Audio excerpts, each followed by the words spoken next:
for those that they don't know about our association, CYPROM is a non-governmental organization registered on the 14th of July in 2017. Just a second. You see my share screen, yeah?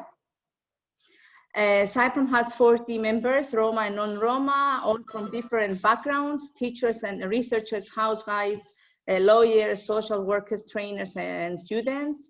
The committee consists of 7 members, Roma and non-Roma.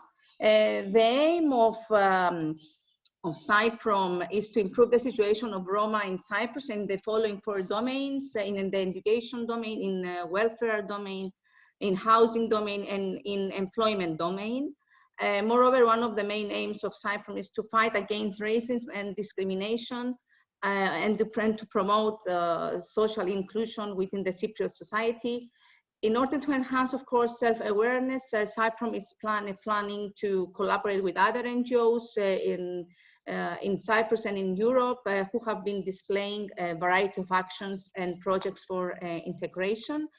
So as CYPROM collaborates with other local institutions, organizations, and multi-purpose centers, at this stage it is offering daily counseling to Roma of Cyprus, also provides information support in the area of access to social protection, housing, welfare, and issues.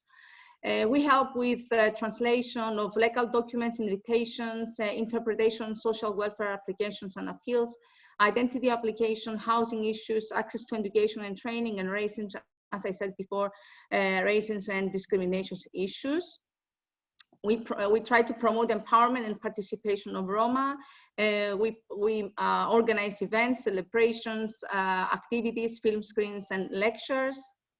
And with that, some examples of our activities, the previous activities and events which organized by the CYPROM. Here it was about the film Puchuk, film screenings, invitations, lectures by the Professor Christo Kuchukov, and I welcome you also. He is among us. Welcome, Christo. And here are also some invitations. You can have a look. It was 3 years ago. We celebrate the International Roma Day. Excuse me. We went also to canals, and we talk about human rights, how the Roma attend the school, and about their human rights, as I said before. Also on other events, we also organize in the home cooperation. In the radio, they talk about themselves, about their problems, issues that they face. So we try to give voice to and also to help Roma to fight about their discrimination and to find their rights, actually. Thank you very much. Here are some photos again. We try also to help them regarding their housing problems. Here are some, what is happening now, and especially in Limassol, in the area of Polemidia, they have a lot of problems. We write reports to the government in order to ask them to help them and find solutions regarding their housing problems. We have also help the Kebaki who help us with the food. And we also organize, we were invited to present with the KISA organization in one European project. And we are very happy that Kiparie, one Roma, managed to give a lecture, and we are very proud about this, about his presentation in this European project. It was the first time that a Roma, and especially a Roma woman, participated in the European project and a seminar. Another invitation and about another lecture with the Professor Christo Kuchukov, and he talked about how has Corona changed the life of Roma people in Europe. And our last event was two weeks ago. It was about we had this celebration of the International Roma Day. So thank you for your attention, and we are here. And thank you very much again, all the speakers and all the participants for being here today. Thank you very much. Thank you very much, Dr. Chrysopelikani. And I would like to invite Dr. Spyros Armostis, who is the president of the Cyprus Linguistics Society, for a short welcome as well. Thank you. Thank you, Svetlana. Hello from me as well. We are really happy to be collaborating with the Cyprus Roma Association for this event. Talking about endangered languages and the way we as linguists can do something about it, from documenting, maintenance, language maintenance, and revitalization. All of these actions are things that we as linguists do that have an immediate impact on society. And as such, it is important to talk about it, to exchange expertise, good practices. So that's why we're really thrilled with this excellent panel of colleagues to talk about their experiences in documenting, revitalizing, trying to revitalize languages.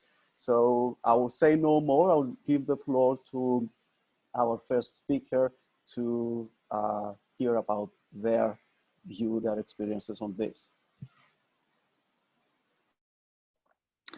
Thank you, Spyros. And now it's time to proceed to our first honored guest, keynote speaker, Professor Yaron Matras from the University of Manchester. Yaron Matras is Emeritus Professor of Linguistics at the University of Manchester. His research interests include language documentation, contact linguistics, dialectology, urban multilingualism, and language policy. He's a leading authority on the linguistics of Romani and Kurdish, and has also worked on other languages of the Middle East, German dialects, and mixed languages.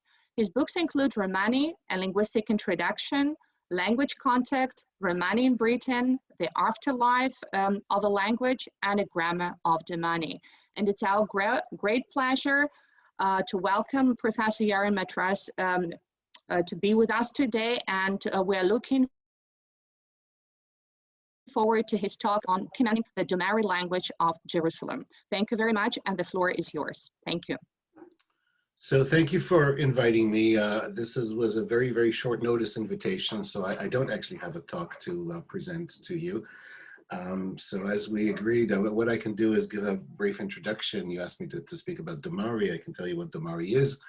And then maybe we can split my slot, and I can come back to the organizers and see if you have any questions and follow up from there if that's okay. So first of all, what is Domari? Domari is one of the Indic languages that is spoken by populations based outside of the Indian subcontinent, who have historically were dispersed geographically, sometimes nomadic. Nomadic, of course, is a relative concept, and it's more accurate to say that they usually engaged in a mobile service economy. So they were not nomadic as in random traveling, but engaged in a service economy that consisted of a family-based portfolio of trades and a profile of approaching customers, both in rural and in urban areas. And in that respect, they are similar historically in terms of their social and economic status to the Roma in Europe in early times, and in some communities up to this day, and to other communities often designated as peripatetic communities, or known popularly and in an undifferentiated way as gypsies. Now, the Dom have often been regarded as a sister population to the Roma and the Lom of Armenia. And it was earlier on hypothesized that they were part of a shared exodus from India and then split up into different groups. I think I've shown in my historical linguistic work that that is not a plausible scenario. There are certain aspects of the Domari language that show that it has perhaps similar regional origins in India as Romani, and also a similar trajectory of contacts from central India onto northwest India, and then with Iranian languages. Nonetheless, there are processes in Domari that show that it was already a different language to Romani from as far back as we can trace, so already in the Central Indian period. The term Dom, nevertheless, is cognate with Rom. Both derive from the Indic caste name Dom, as does Lom. So clearly there is a connection, but the connection is one of social caste status rather than necessarily a regional or ethnic affiliation back in India. And most likely the reasons or the ways that brought the Dom to move outside of India and yet retain their own linguistic, ethnic, socioeconomic identity are quite similar to those that applied to the Rom. Now, I could go into some detail about the linguistic aspects, but I'll wait. If there's a question on that, I'm happy to reply to that.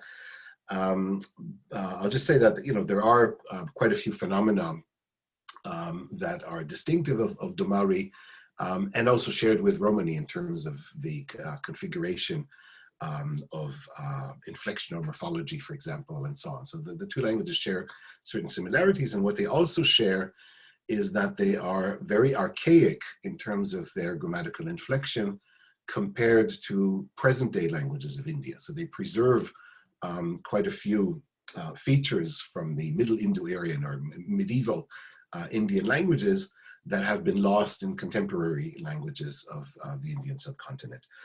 Now, Domari is attested, like Romani, the Domari Dom people never wrote their own language, so we have no attestation of writings in Romani until very late, in Domari none at all.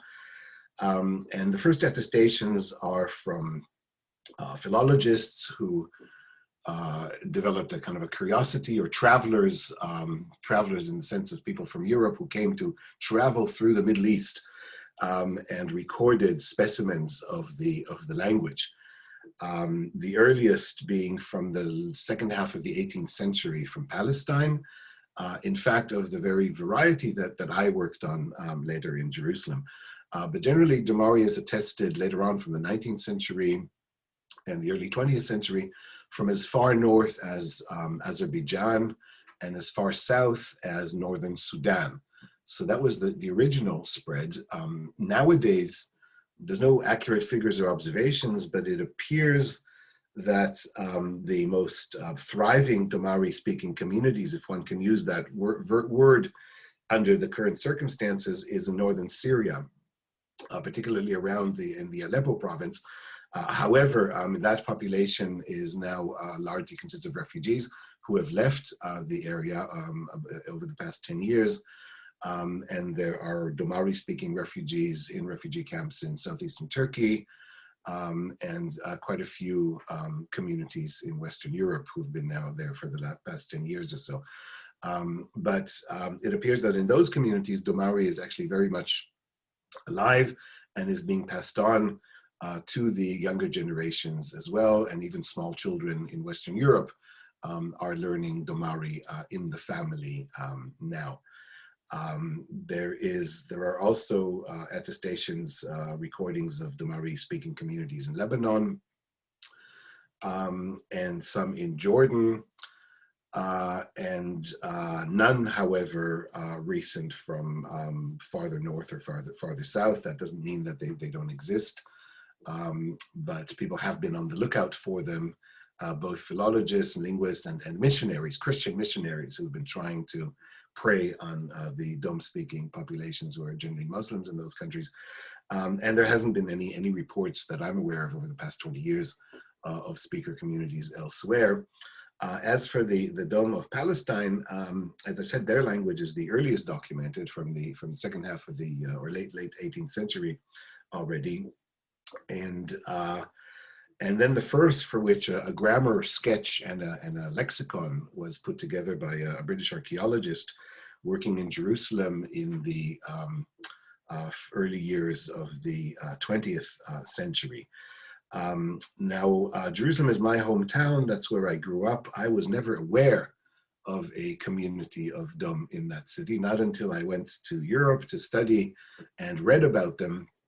And I went back, and in 1996, I first got contact with members of the community and was amazed to see that they spoke, or some people spoke the language. At that point, there were perhaps around 50 fluent speakers, all of them elderly. And then one speaker who was younger, she was in her early 40s at the time. She was sort of, so to speak, in the wrong generation. Her generation were not speakers of the language. She was an exception because she was tragically orphaned at a very young age and was raised by her grandparents.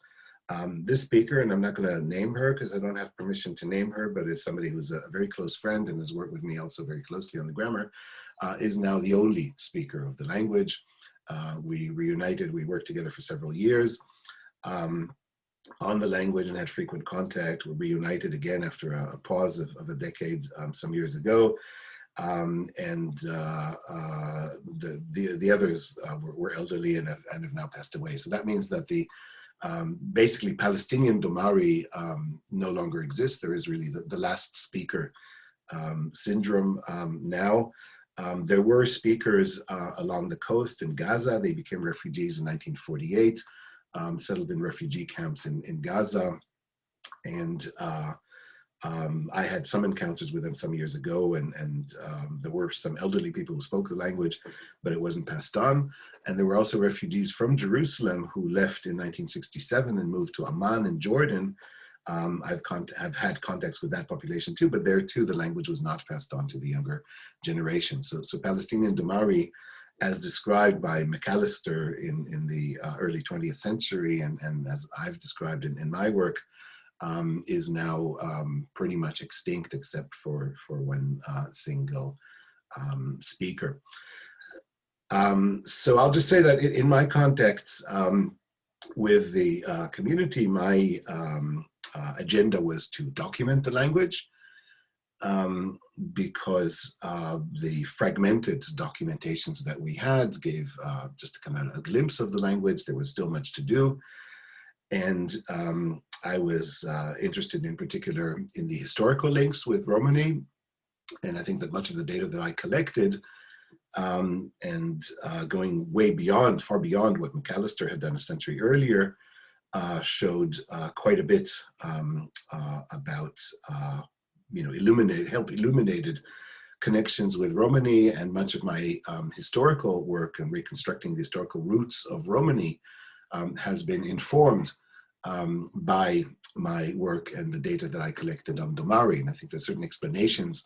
Again, I could go into detail for the Romani linguists among you if you wish.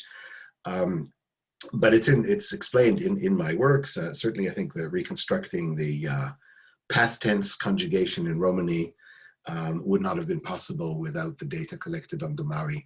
And I think that just makes a point about, one of the things that are interesting for linguists in documenting lesser known and endangered languages is they can help fill in a puzzle.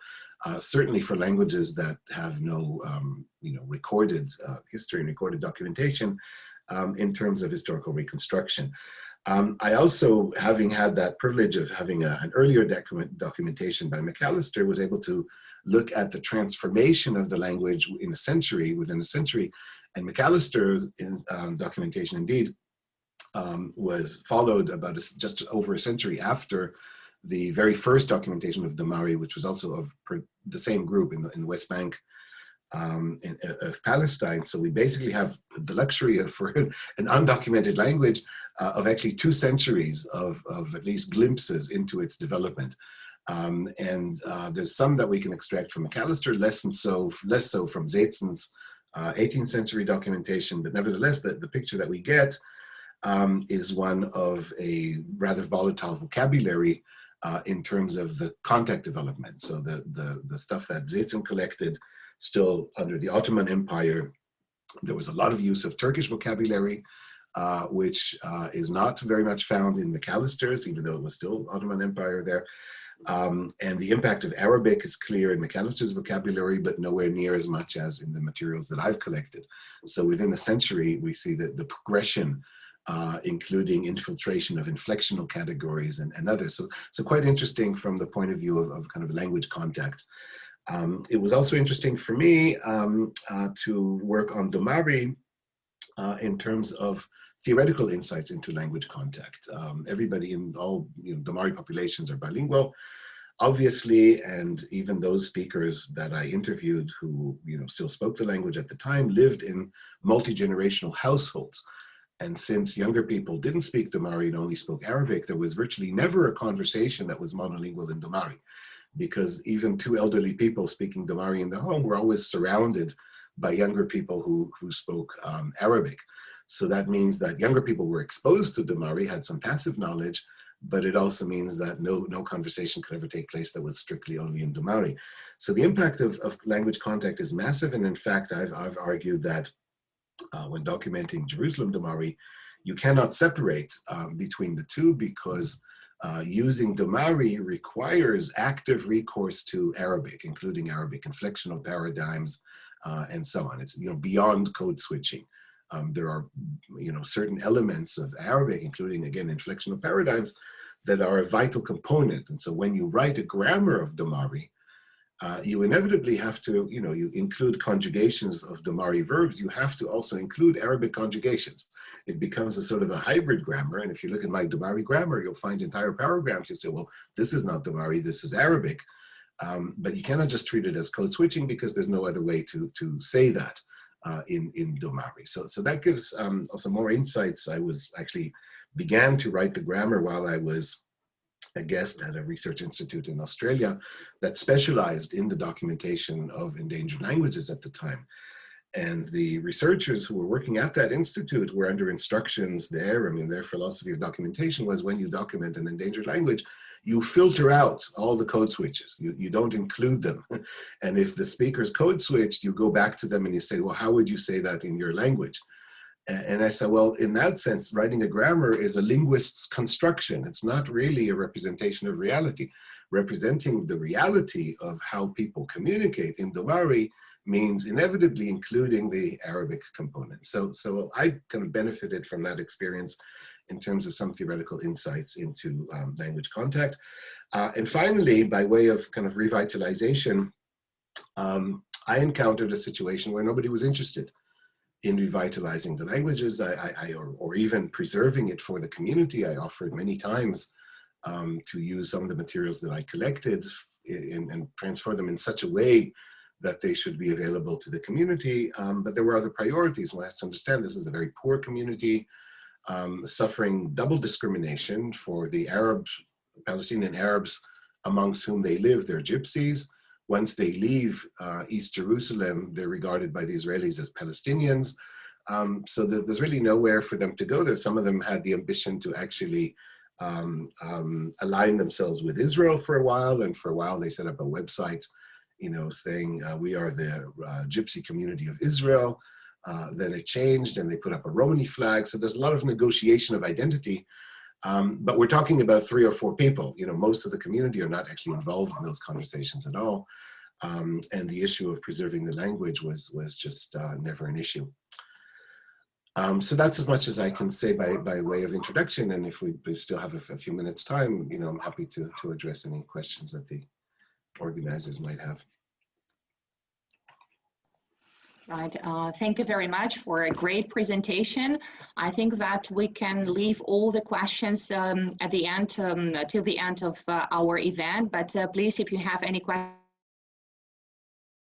questions, you can write it on that. And then we have the discussion with all their speakers. And I think that we are really, really nice in terms of timing. Thank you very much. And we can proceed now to our next presenter, who is Professor Süer Eker.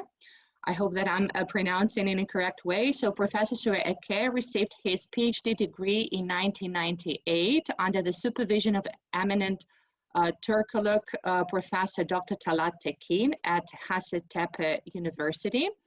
And his research fields are Turkish phonetics, Turkish grammar, Turco-Iranian linguistic symbiosis, and Turkic languages. He's the author of around 100 research papers and other academic publications, and manager of some national and international projects, such as endangered Turkic languages and redrawing of borders and reconstruction of identities in Eurasia. And today we are going to listen to endangerment and endangered Turkic languages. Thank you very much, Professor Süer Eker, for accepting the invitation, and the floor is yours. Thank you.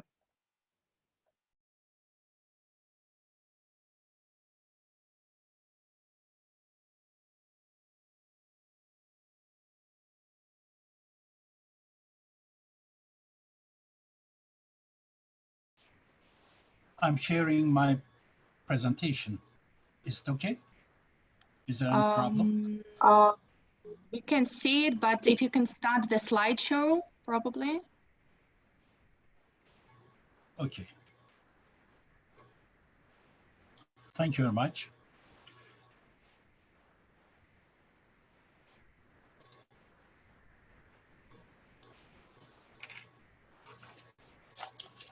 At the beginning of my presentation, I would like to remind you our 4 large volumes of endangered Turkic languages, which launched 2017 and covers all of the things in great detail I will mention here.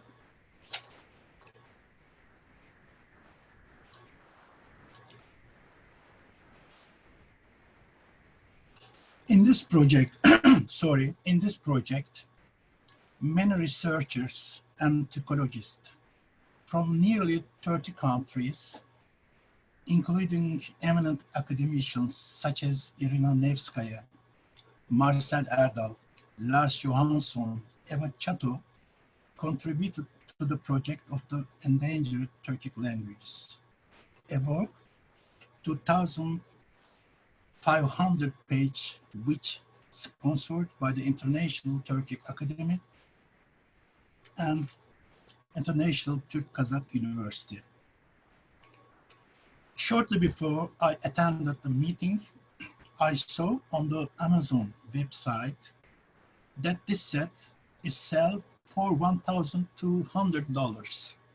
I was very surprised, but this 4-volume set can be accessed free of charge on internet.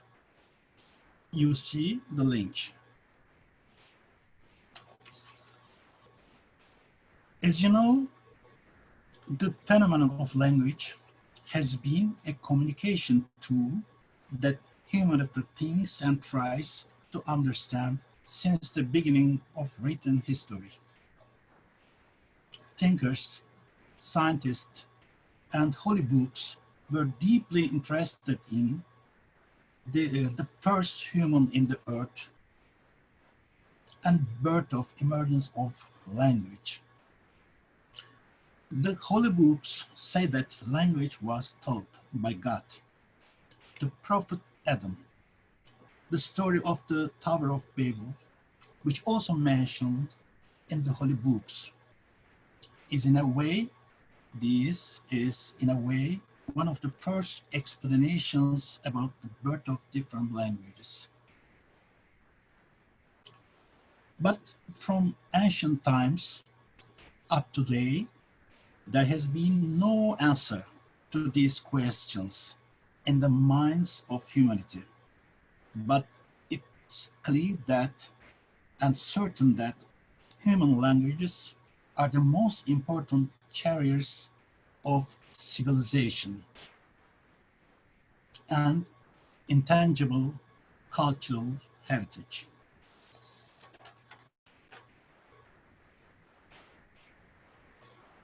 Even though we don't know exactly the difference between language and dialect, an encyclopedic book, Ethnologue, Languages of the World, by Summer Institute of Linguistics, lists all the known living languages in the world today. Ethnologue lists has 6,912 languages in the world.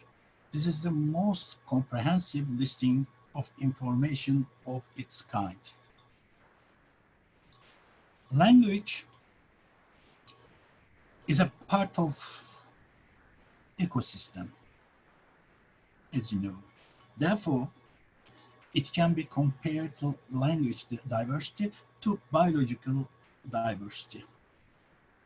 Similar to the decrease in living species in the biosystem, human language are increasingly faced to risk and threat of extinction. Half of the world's population speaks only 20 major languages. Big languages get bigger and small languages get smaller. The rich people in terms of language diversity is Asia Pacific. Half of the world's languages are in this geography, and the poorest geography is Europe and Middle East. They are followed by Africa and Americas respectively. Among the world languages, Europe and Middle East rate does not exceed 5%. You know, hundreds of theoretical books, thousands of articles, etc.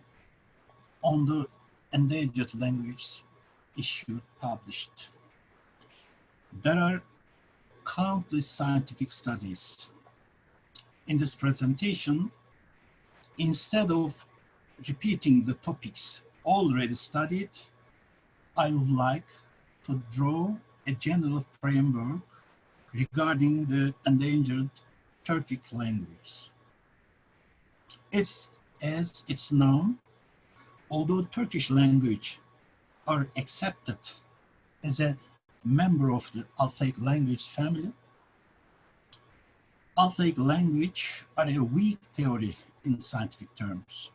I personally think that Turkish language are a single family. Turkic languages are a single family.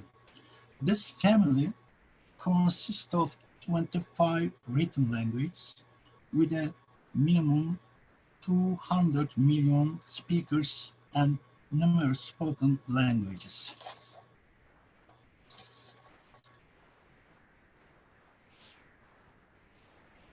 As you see, Russian Federation, most homeland of the endangered Turkic languages. Perhaps 2010 in Russian Federation, according to the results of the Perepis, except for Tatar language in Russian Federation, all Turkic languages, written or oral languages, are under risk.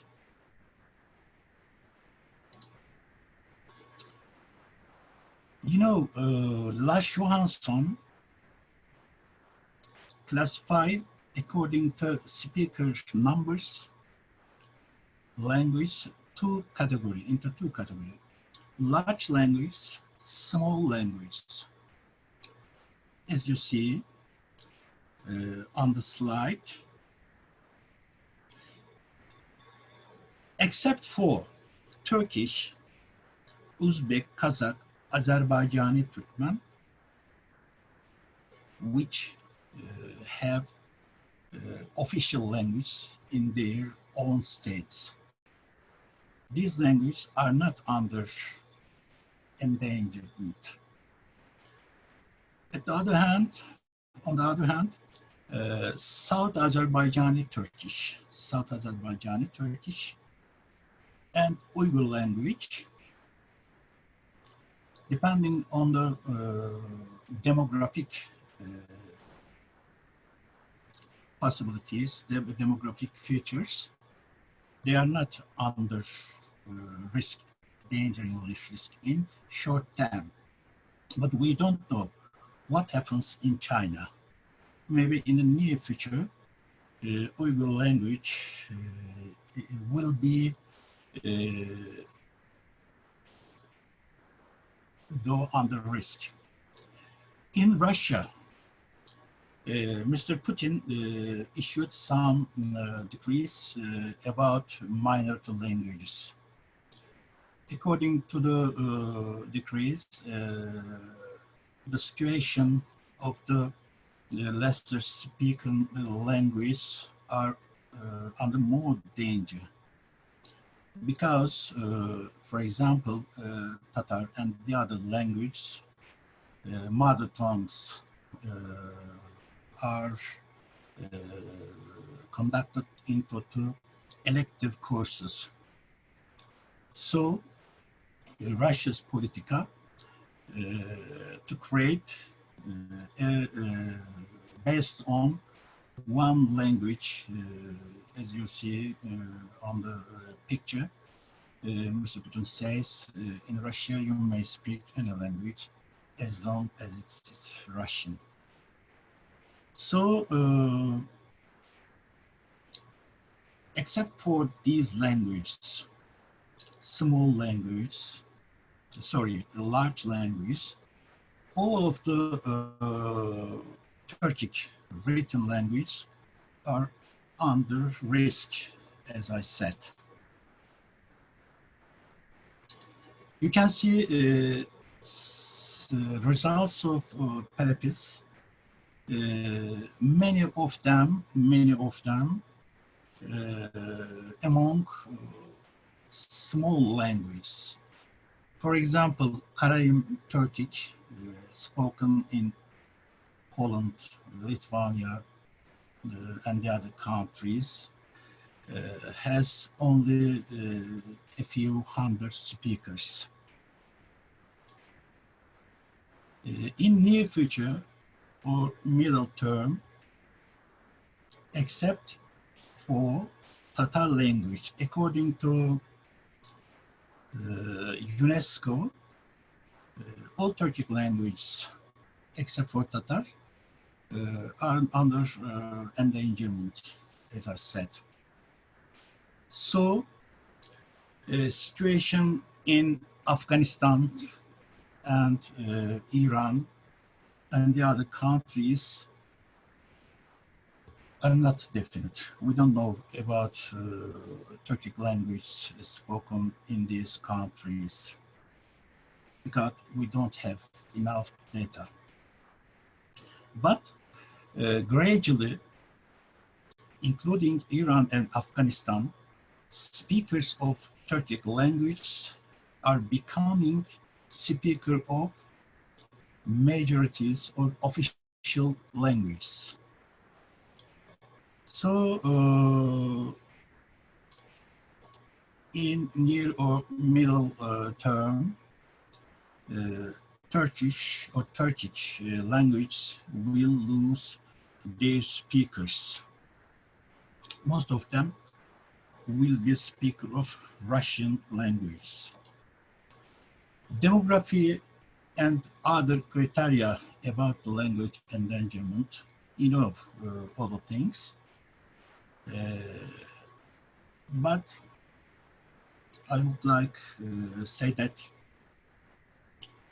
Turkic languages are becoming smaller language in many countries. We conducted a research in recent times for a feature publishing.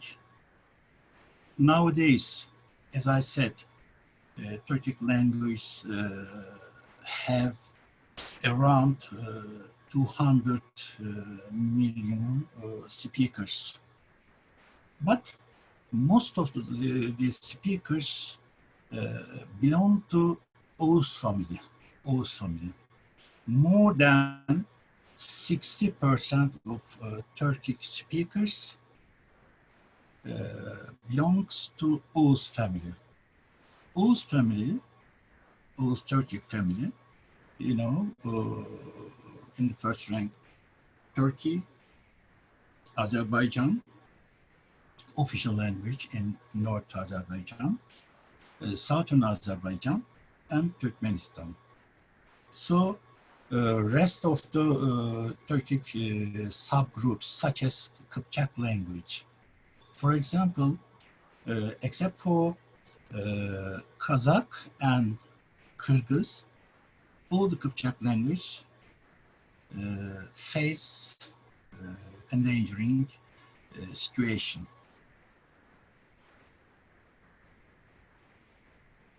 Let's come to the third large group, Çağatay language. Uzbek has own state and official language, Uzbek. And from the demographic aspect, Uzbek language is the most strongest language of the Turkic world. The other written language, Uyghur. China sources declare that there are 10 million Uyghur speakers. It means that at least 20 or 30 million speakers and many small local Turkic languages such as Yellow Uyghur, Salar, etc. China has forbidden to educate in Uyghur language. What will be in near future? We will see all together. Rest of these major three groups, Oghuz, Kıpçak, and Çağatay, Siberian Turkic languages. All of them locate in Russia. Yakut, Chuvash, Altay, Tuva, Hakas, etc. All of are endangered Turkic language. But some people, some communities insist to use their own language, such as Tuva and Sakha or Yakut. So, although their population is very little, around 500,000 for Sakha language and 300,000 for Tuva language, the situation of these Turkic languages are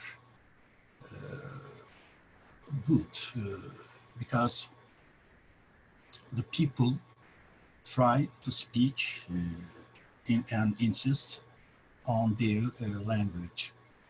Nationalistic emotions are strong. So I don't want to take your time very much. You can access the situation of the endangered Turkic languages.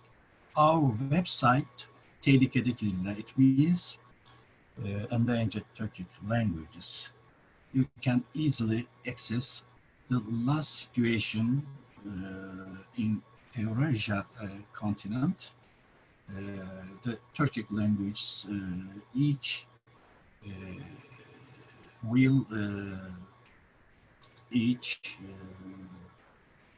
searched shortly, and you can get all the things about endangerment.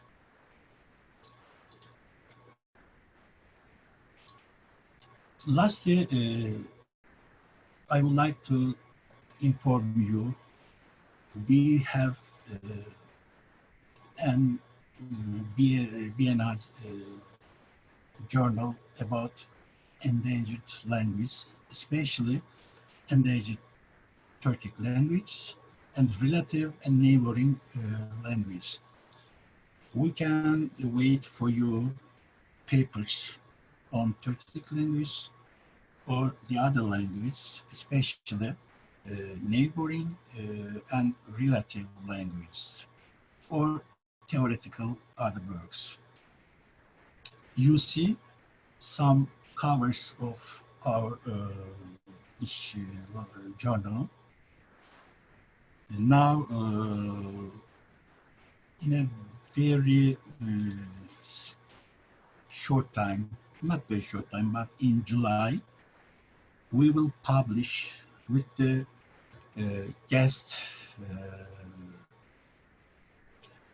redactor, editor, Miss Sabira Stahlenberg.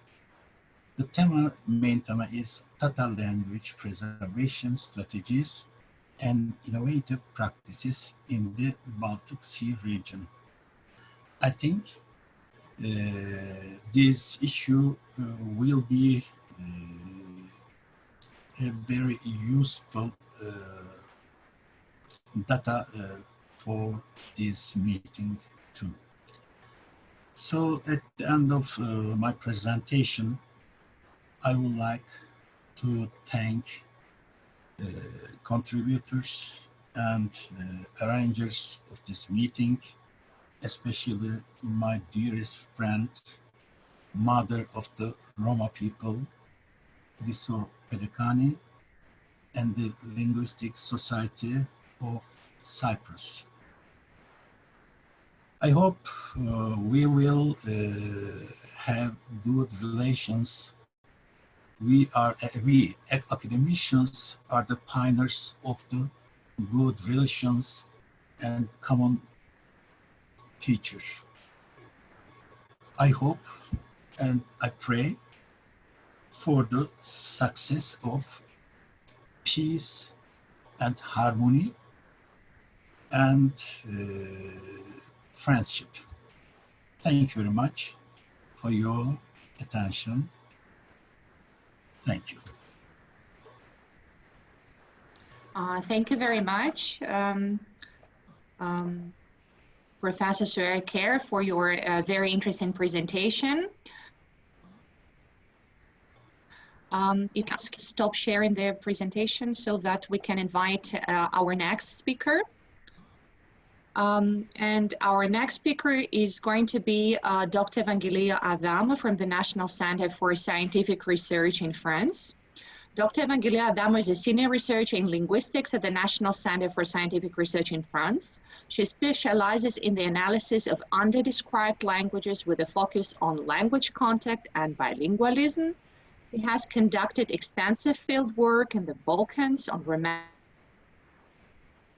and Balkans and Mexico on Ixcatec and Romani. And her latest book is The Adaptive Bilingual Mind, Insights from Endangered Languages from Cambridge University Press. So today we are going to listen to her presentation, Endangered Languages, Where, When, Why, and Is It Too Late to Act? Thank you very much, Dr. Evangelia Adamou, for accepting the invitation. And we're really, really looking forward to your talk. Thank you very much. Thank you, Svetlana. Thank you for the invitation. And well, this is a general overview that I will present to you. I see that there are a lot of linguists, so many of you might already know the figures, but for others it might be a useful update. And then I'm gonna also talk about, oh wait, you can see actually my, just my screen, right? Okay, good. And so yes, I'm gonna also talk about two examples from my own research with Ixcatec and Romani. So first of all, what is the situation currently? This is a map of the endangered languages from ELP. You can see, a lot of dots, and it is indeed the case that there are many endangered languages at present. There are an estimated 7,000 languages spoken today, and if we do nothing, in 2100, 3,500 languages approximately are no longer going to be spoken. So we're going to be left with a mere 3,500 languages. Now, the degree of urgency differs depending on the places in the world, on the continents. Let's say, for example, the loss rates are above 75% in the Americas and in Australia, but luckily they're approximately 10% in Africa. So we can see differences in terms of the effects of different types of colonization, settlement versus exploitation colonies. And this is probably what also explains these differences. Also, colonization, of course, is an old phenomenon, but at the same time, the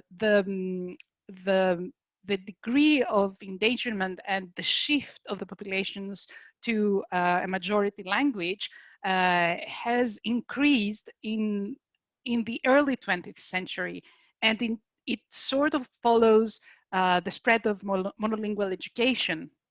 And finally, increased urbanization, the fact that people move to the cities, including due to climate change, is another factor. So they find themselves in a different configuration, and sometimes it's no longer interesting or useful in everyday life to keep on using their native language. So there is this shift. So I did a quick SWOT here with strengths and weaknesses and opportunities and threats. So in terms of the strengths, I guess that we can say that there are many initiatives within the communities to revitalize and also to document. And this is where we as linguists can help and collaborate to whenever it's needed. In terms of the weaknesses, Professor Eker also mentioned the number of speakers. So most of these languages are spoken by less than 10,000 speakers.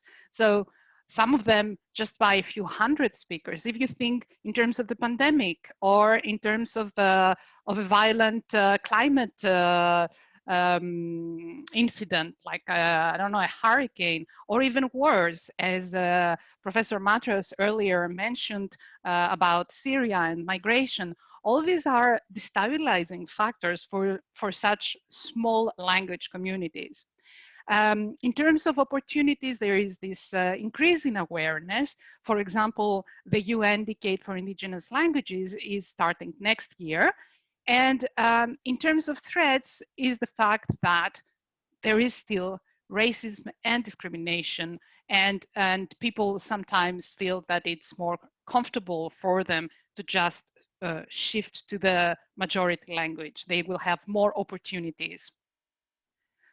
In terms of the goals that we as linguists might have, at present, there are 2,244 endangered languages described, and these figures come from a paper by Seifert and colleagues in language. And that means that there are also 1,400 languages, endangered languages, that still need to be described. So we have work ahead of us. What is the rhythm? Well, in the past 15 years, apparently linguists managed to describe approximately 600 languages, which represents almost 16% of the endangered languages. So we're not moving very fast, but it is doable, okay? In terms of language documentation programs, a lot has changed since the 90s. In Germany, the DOBES language documentation programs, the ELDP in the UK, in the United States, the DEL program.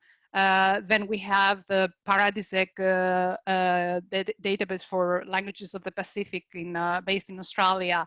And in France, we have in my research unit, the Pangloss collection. So there have been all these initiatives, and this is something extremely positive to document the languages. However, here is an interesting map. This comes from a presentation that Anne Bigelow gave recently, and it is also based on Perez Baez and colleagues. And you can see here with a dark color, the parts of the world where we have the most revitalization programs ongoing. And well, there is a split between global north, where there are most initiatives, and global south. At the same time, of course, this is, you know, just it's not representative of also the number of endangered languages and the urgency. As we said, in Africa, maybe there are less extreme cases. But it's interesting to see that we have revitalization efforts, but they are not distributed evenly in the world. So finally, I will give you a glimpse into the Iskatec language documentation program, which was a program I participated in. Iskatec is the language spoken in Mexico currently by just 4 fluent speakers, all of them at present in their 80s, some of them in their late 80s. Okay, and the documentation we had about the language was from the 50s. So this is the publication in 1961 of a very important dictionary by a Mexican linguist, Maria Teresa Fernandez de Miranda. She worked with an Iskatec speaker of a generation prior to the one that we could work with. And then you can see, you know, we only had this ELDP program in 2009. And this is a picture of me filming one of the speakers. Our presence, because we were a small team of linguists, so our presence in the field changed the mentalities in a way, in a very positive way. And in 2011, there was a new effort to introduce Iskatec classes at school. And here you can see 2 of the speakers giving these classes with support from the teachers as well. So that was a very positive development. And of course, in 2013, we archived 50 hours of recordings with the 4 last speakers, as I said. And some of them are annotated. So there is also a screenshot from the Pangloss collection where I put some of my texts. And there is another experience I'm currently having with Romani spoken in Colombia. This is a new project. Roma in the Americas have migrated at different points in time, but the families, for example, remember that their you know, great-grandfathers, for instance, you know, they mentioned 19th century as the moment of migration, but there are other, you know, other families who arrived later, probably some families who were there before, but let's say 19th century is something very common in terms of memory, but also of our archival work that has been done. And the situation of Romani in particular in Colombia is very special. It's the only country in Latin America to have recognized Romani as an official language. So this started with 1991, and the constitution changed in Colombia to recognize ethnic diversity as well as the native languages, in addition to Spanish. Then in 1998, the Interior Ministry recognized Romani families as a people.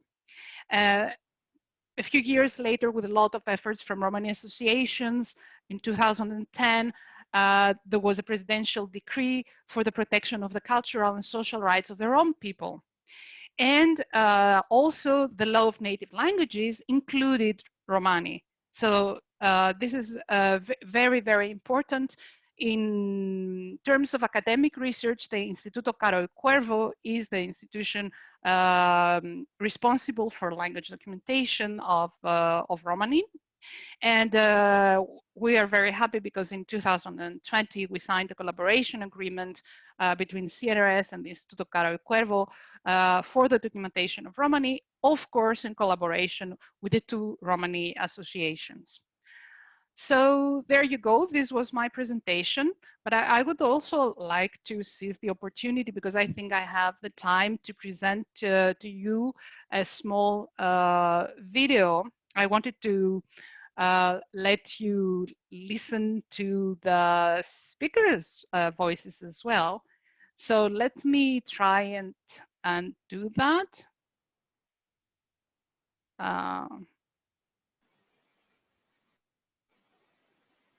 Evangelia, this is being recorded, if that's okay with you.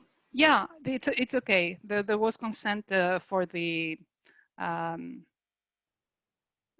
but I need, you know what, I need to change my settings so that you can listen to the recording. And this is the only thing that I'm a bit annoyed with at the moment.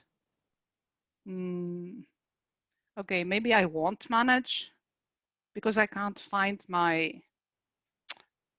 oh, I found it. Okay, good, it appeared.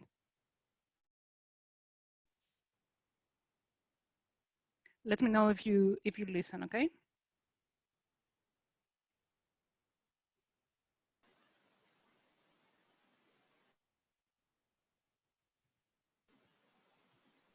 There is no sound.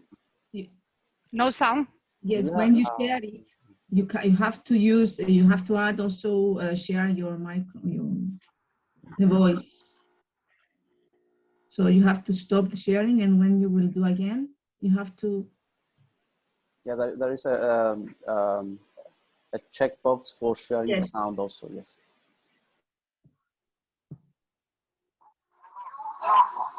Okay? Yes.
Thank you.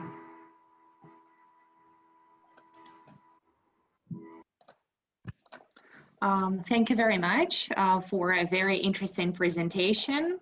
Thank you, dear Dr. Yaron, and it was a perfect timing. Thank you for this. And now I would like to remind our audience that you can, send your questions in the chat area, or you can wait till their general discussion at the end of the event.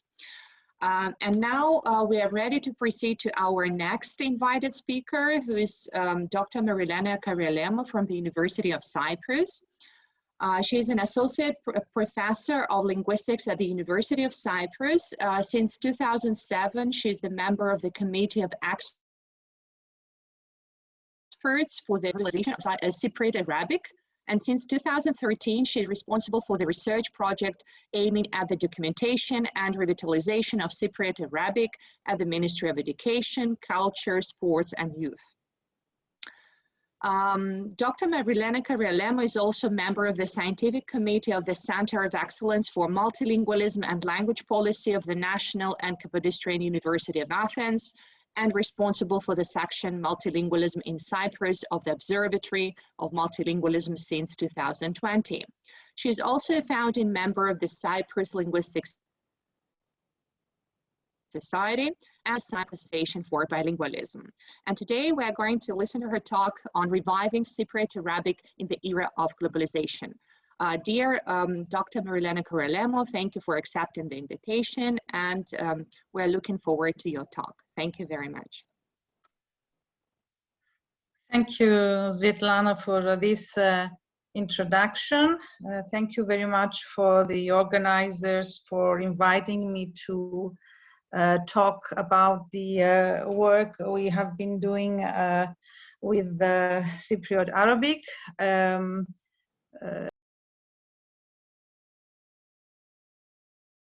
And an honor to talk about Cypriot Arabic.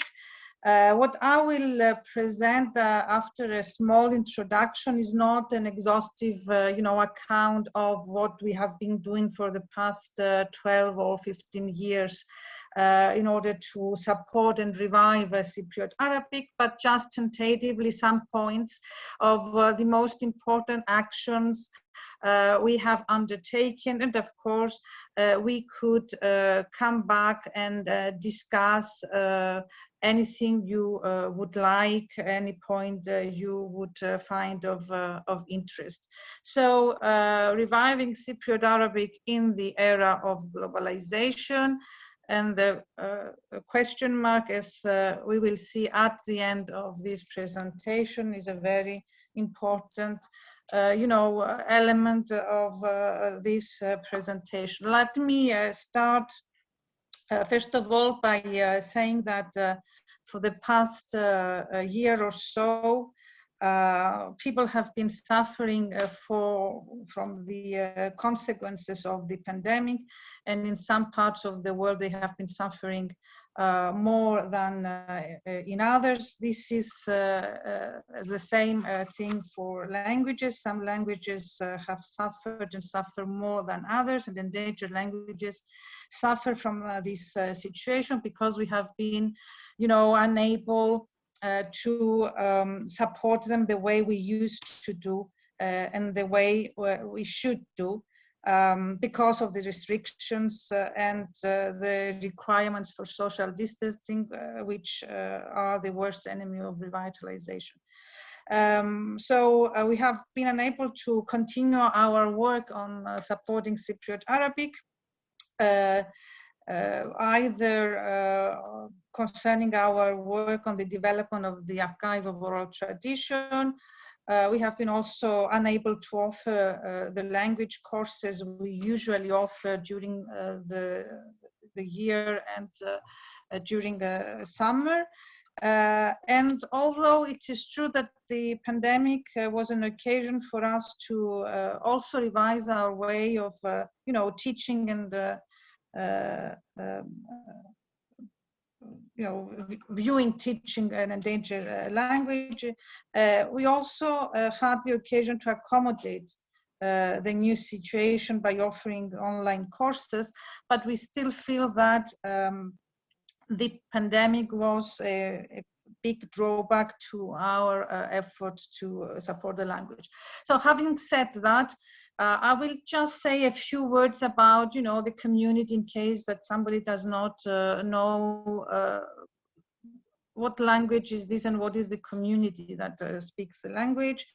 Cypriot Arabic, as we know, it is known, is a language spoken by the Maronite community, or at least a part of the Maronite community. It's an historic language that is spoken in Cyprus since at least the Middle Ages. In fact, Maronites are medieval immigrants who came to Cyprus in successive immigrations starting from the 7th century, sporadically and more systematically at the end of the 12th century and the beginning of the 13th century, invited at the end of the 12th century by the Lusignan king of Cyprus, who created the Latin kingdom of Cyprus. They were a big population, a great number of Maronites, as it is reported, maybe not so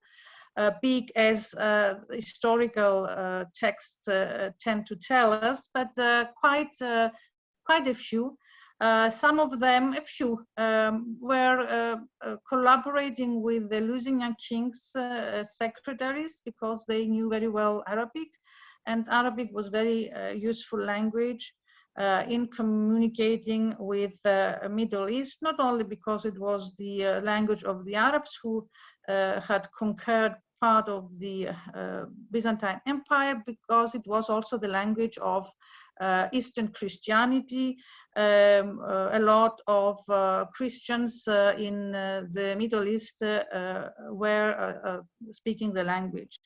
But most of the Maronites were farmers, so they were established in several villages. It is reported that they used to have 60 villages, although the number is quite big, mostly in the northern part of Cyprus, but they came also down until the area around Nicosia. For instance, it is reported that the Maronites were also established in Yeri, for instance, which is pretty close to Nicosia.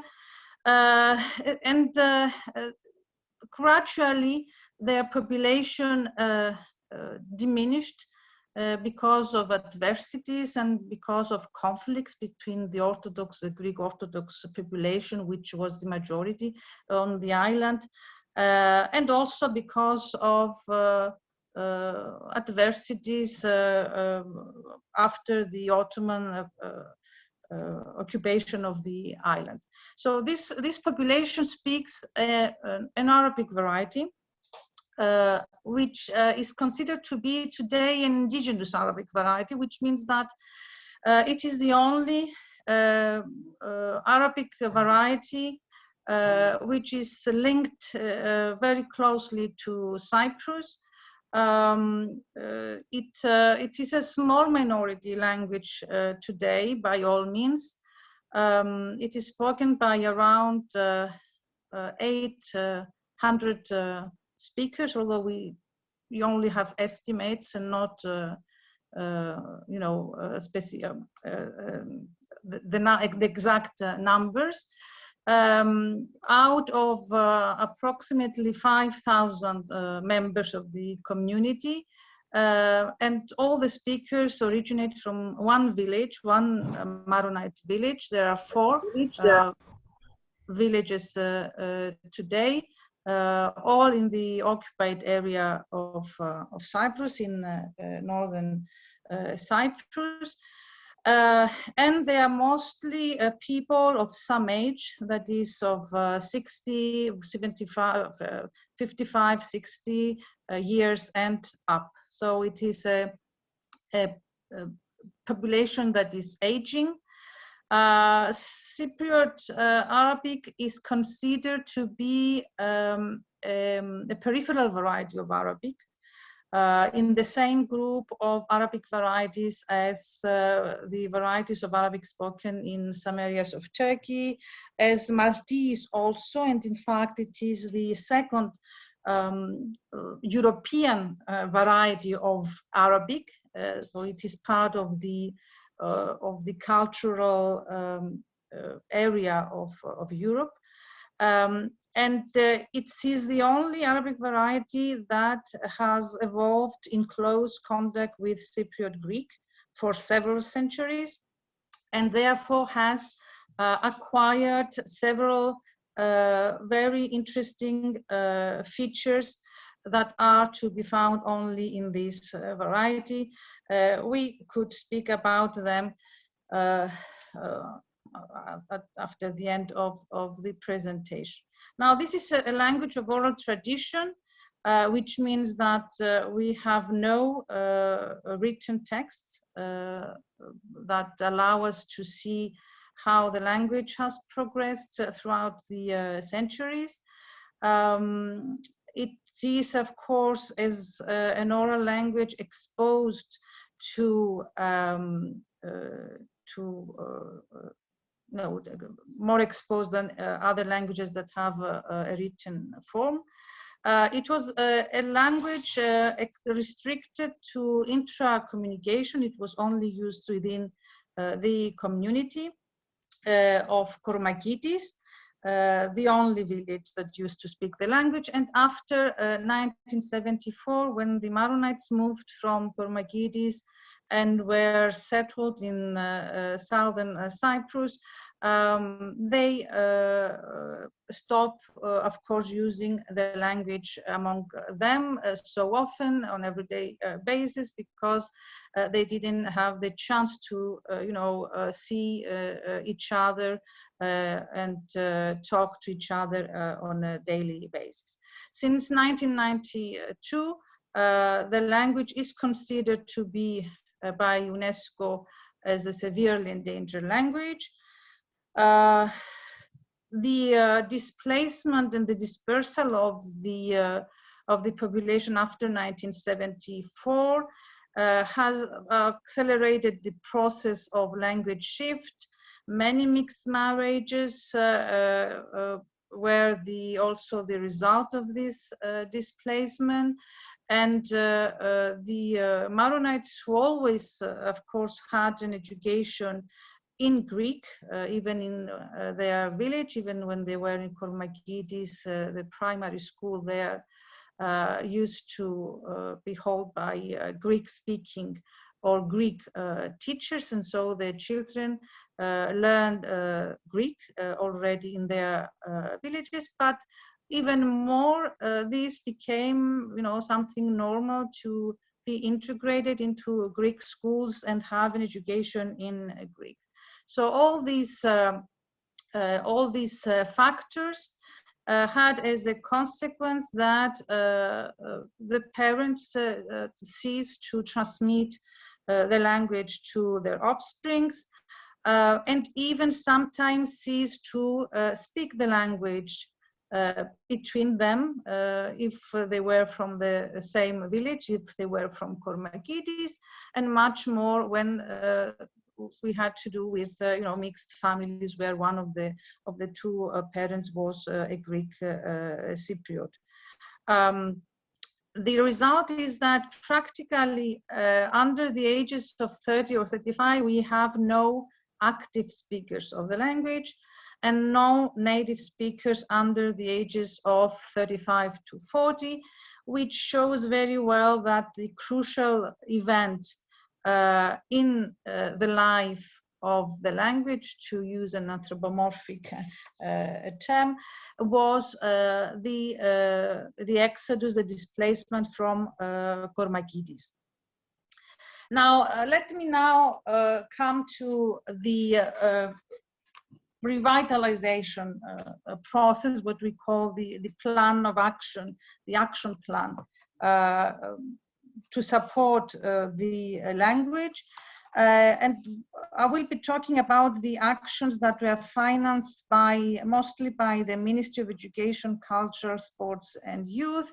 I must say that there are also actions that were financed by the Leventis Foundation, but I will not be talking about these actions today. And of course, I should also mention the logistic and scientific support of the University of Cyprus to the whole project.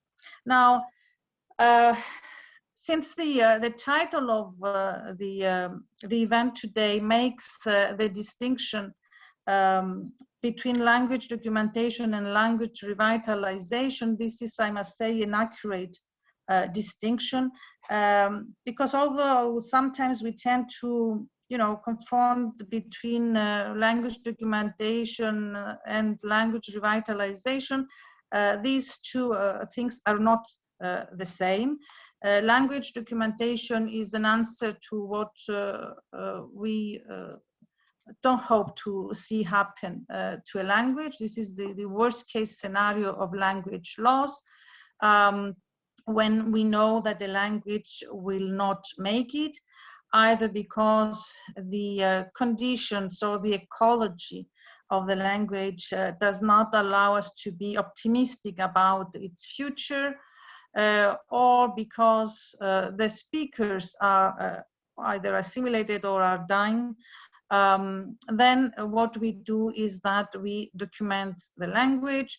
That is, we put it into tape. We record the few speakers, the last native speakers, or the last speakers of the language, because sometimes you don't even have native speakers to record.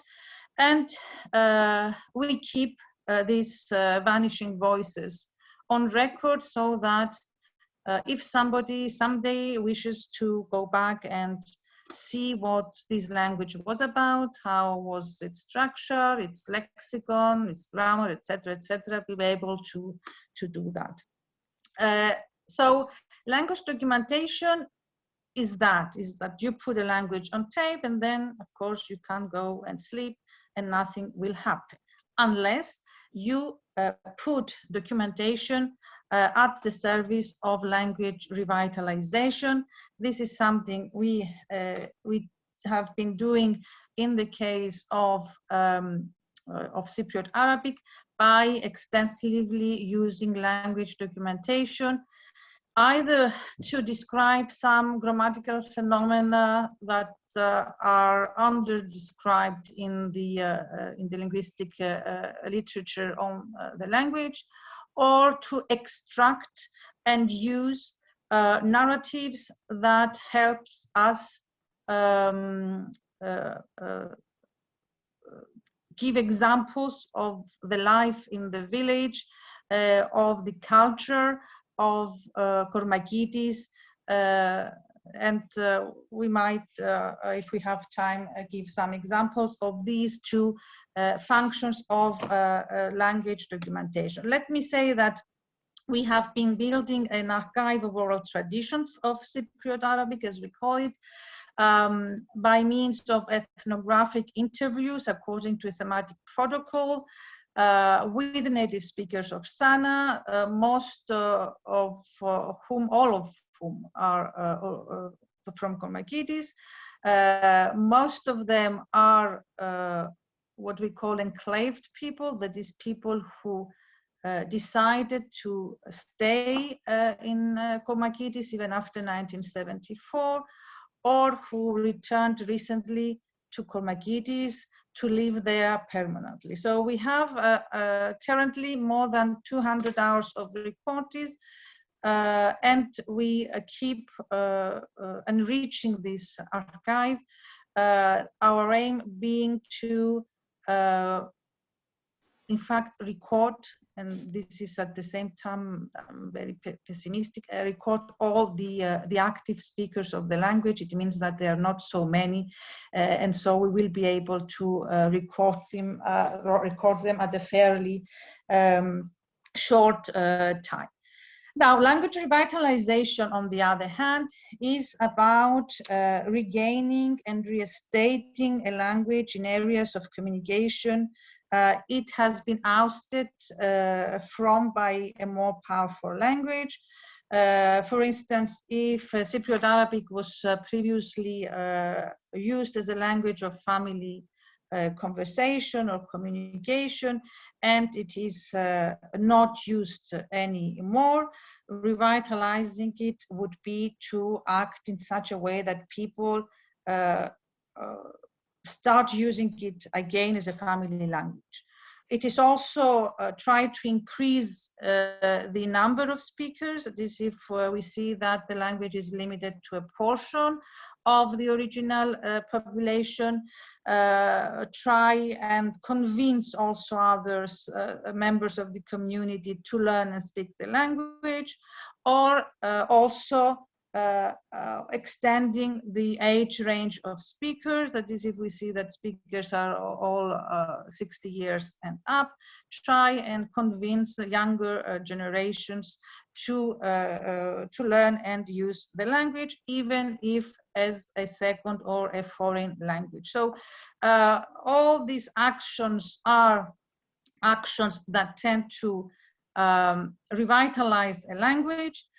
And of course, whatever we can do to give a language the necessary resources in order to fully develop as a language of communication, and in cases of small languages like the Arabic variety of Cyprus, at least as the language of the family or of the community, it is part of this language revitalization process. Now, in the case of Cypriot Arabic, the first action of recognition and support to the language was the naming and the official recognition of the language, of course not as an official language, but at least as a minority language that was recognized by the Cyprus government in 2008 in the framework of the Charter for Regional or Minority Language. Now, this might seem, a very small thing or unimportant to do, but in fact it's a very important thing because it has a symbolic function.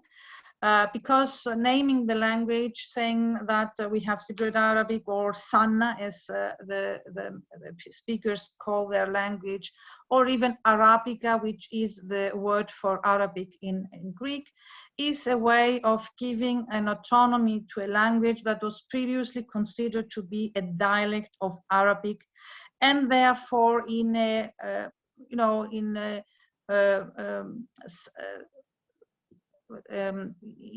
less privileged position towards any other Arabic variety, and also minoritized in relation to Greek, which is the language of the majority of people, and sometimes also in relation to Turkish. So recognizing a variety as a language in its own right, even if it is a minority language, it is a very important first step that we had to do for a Cypriot Arabic. Now, another thing has had to do with the oral nature of the language, because as we know, oral languages are more exposed, and in order to be able to stabilize a language, we need to use it as a language in education or produce written material for teaching the language. We need to have a writing system and writing conventions. The writing system was given to the language by Professor Alexander Borg, who is a professor at the University of Ben Gurion at the Negev in Israel. It is a writing system based on the Roman alphabet with some additions from Greek. We will see it in a bit. And the research team of the ministry, in fact, was the one to give names to the letters that were created by Alexander Borg, and wrote down the orthographic conventions that did not existed in order to, standardize the writing of the language. And this was one of the actions, of the first actions we undertook from 2013, when we first started working on the language, up until I think 2016, if I remember well, when we also organize courses at the attention of native speakers in order to teach them how to write their language. The bulk of our effort concentrated on the teaching of the language. Teaching of the language, or as we call it in language planning, acquisition planning, concerns all and any aspect of teaching a language. That is, organizing courses, designing and developing teaching or other resources, when the transmission in vivo does not take place anymore, that is when the parents do not learn the language to their kids, the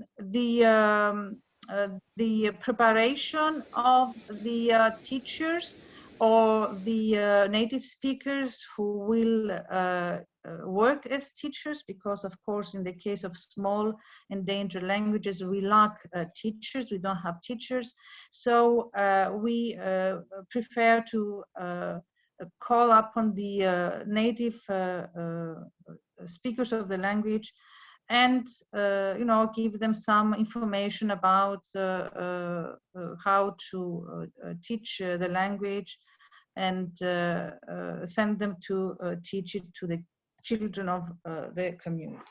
And of course, promoting the language, doing some marketing, if you want, for the language is a very important aspect for the process of revitalization, because it is working on language attitudes, informing the people, both the speakers of the language and the Cypriot or the academic community and everybody else, about the value of the language and its historic and cultural asset, its asset as a European language and a language that is historically related to Cyprus. This is the alphabet that was designed by Professor Alexander Borg. This is not the alphabet, or it is okay, with some changes and adaptations we proposed and were accepted by both Professor Borg and the community, the initial alphabet, and this is the alphabet we are currently using, 27 letters. You can see the value of the letters, and the colleagues may see here that the vowel system of the language is the same as in Greek. Not a lot of consonants at the back of the at the back. Many consonants are the same as in Greek. And we can ask later on, you can ask any questions about the alphabet. The letters were given names, and we have here the author of this and the person who worked for this alphabet, Spyros Armostis. So you can ask any question you want later on. Of course, there were literacy practices in the community. You can see some texts where the language is written with the Greek alphabet. This text here is an extract from a dictionary that was produced early in the century, I think in 2000, by the priest of the village. And here so you have some extracts from Facebook where you can see that the language is used, and sometimes it is written with the Greek alphabet and then with the Roman alphabet. This was, if you want, the situation before we start working on the standardization of the alphabet. Now, I would like to say two words for teaching the language, and especially for the effort to design and develop teaching material. And I will first of all say that, well, the teaching of a language, as we know, is a challenge in any context. It implies not only acquiring the rules of grammar and the set of sociolinguistic rules in order to allow us to communicate, but also it implies a specific way to relate to the culture and history of the community and the people who speak that language. And because many of the younger people were born and raised outside Kormagidis, although they might sometimes go there and stay a few days when they are on holidays, they do not have a constant, contact with the community and its culture. And we need to make the link in the teaching material with the community. And that's why the archive oral tradition is very useful to us. It's a very valuable asset, because we can extract narratives and many other elements in relation to the life in the village, and inform the children, use it in the teaching material. So several other problems and challenges were posed by the development of this material. And first of all, the fact that we had to decide who was to be our target audience and how we were to treat them. I mean, those kids who do not speak the language and probably do not hear it anymore from their parents and grandparents. Do they have it as a first language, as a second language, as a foreign language? This was a very important question we had to answer. The need to standardize the writing system and write down the writing conventions was very important, as I said before, because we need to have this done before to start preparing the teaching material. And of course, we need to be very careful about the choices we make on how to teach various grammatical phenomena, because the way we teach them, in fact, become rules of grammar, of pronunciation, and might at the long run influence the way the language change or not, or stop, for instance, a change that is in progress if we act prescriptively. Another problem while we were preparing the material was that as the language was not used anymore in many areas and has never been used in many areas of communication, we lack vocabulary.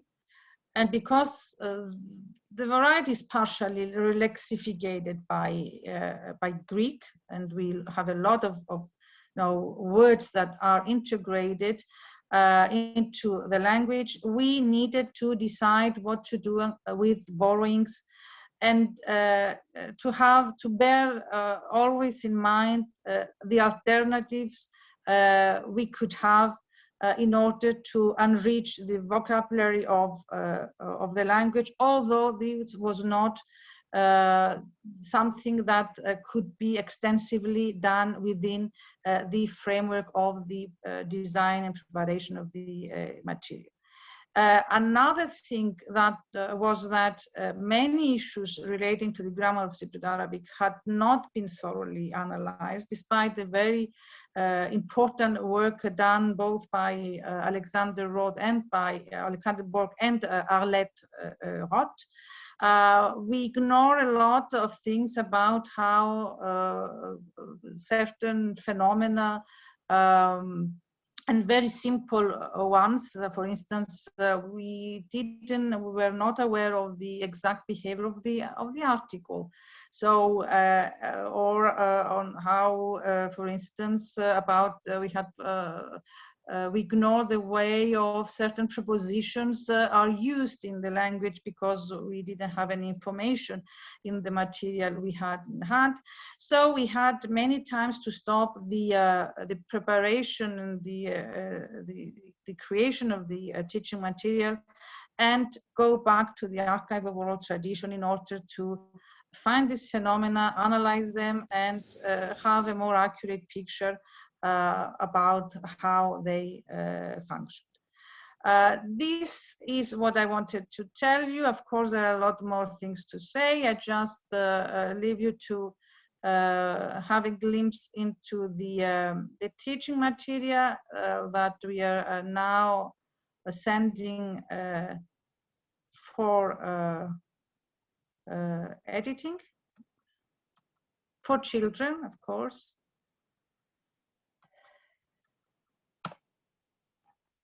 And some of the activities inside the various units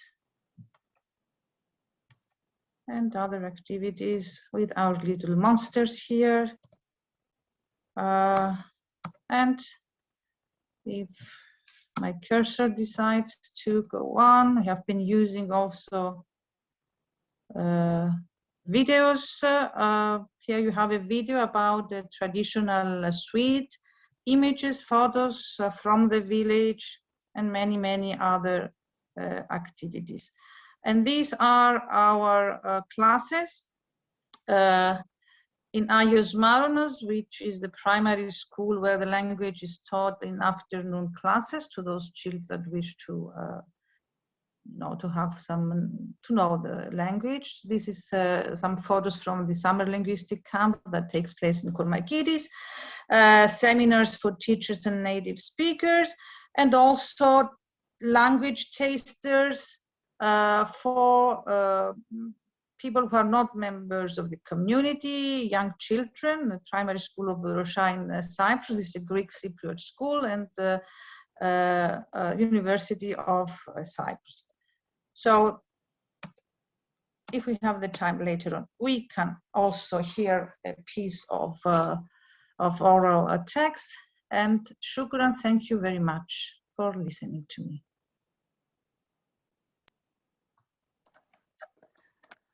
Thank you very much, dear Dr. Marilena Karyolemou, for a very, very interesting presentation. And once again, I remind all the members, our audience, so that you can send your questions via chat or wait till their general discussion at the end of the event. And now we can proceed to our last keynote speaker for today, who is Dr. Maria Maglara from the European University Cyprus.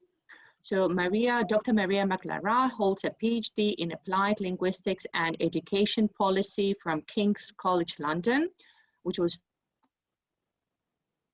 fully funded by the Economic and Social Research Council UK. She holds an MA in Applied Linguistics and a BA in Greek Philology from Aristotelian University of Thessaloniki. She has worked as a special scientist at the University of Cyprus and the Cyprus European University, as well as a secondary school teacher. Since 2020, she is member of the research team at the Center of Excellence for Multilingualism and Language Policy of the National and Kapodistrian University of Athens. Since 2019, she's a member of the research team in the documentation and revitalization of Cypriot Arabic, a project financed by the Ministry of Education, Culture, Sports and Youth. She's bilingual in Greek and Aromanian, and her areas of interest are language policy and literacy, multilingual education, endangered languages, and of course, Aromanian. And today we're going to listen to her talk on efforts to preserve Aromanian, not 3 cases of language change acceleration. Once again, Dr. Maglara, thank you for accepting our invitation, and the floor is yours. Thank you. Thank you very much, Svetlana, for your invitation to participate in this online event. Let me share with you my PowerPoint. Okay. Let's start. Okay, as you can see from the title, I will refer to trends and regarding efforts to preserve Aromanian, and this not with a hashtag will make sense towards the end of my presentation. You can understand why. So my presentation today is a preliminary attempt to detect trends on preservation efforts made by 3 official bodies related to the Aromanian language. First of all, the Pan-Hellenic Federation of Aromanian Cultural Associations, which is an officially recognized body representing cultural associations scattered in northern and central Greece. Secondly, the Scientific Society for the Study of Aromanian Culture, which was established in 2019, including Aromanian and non-Aromanian speaking scholars. And thirdly, a union of 6 local Aromanian associations whose ideas about the Aromanian language depart from the Federation's official rhetoric. First of all, I will briefly refer to the Aromanian language and the Aromanian communities. Aromanian or Vla, or as we Aromanians call our language Armenești, is a Romance language spoken in clusters of speakers throughout the Balkans. You can see here in the slide some of the communities that are scattered in Greece, mostly in northern Greece. For the purposes of today's presentation, I focus on the Aromanian-speaking communities of Greece. So Aromanian has mainly been a family language used by bilingual speakers in the domains of home and neighborhood, and passed on orally to the next generations. Currently, the number of speakers is difficult to estimate due to lack of official documents, documentation of the number of speakers, and also because of a progressive fall in the use of Aromanian language throughout the past decades. Maybe I am the last generation having picked up the language from an early age.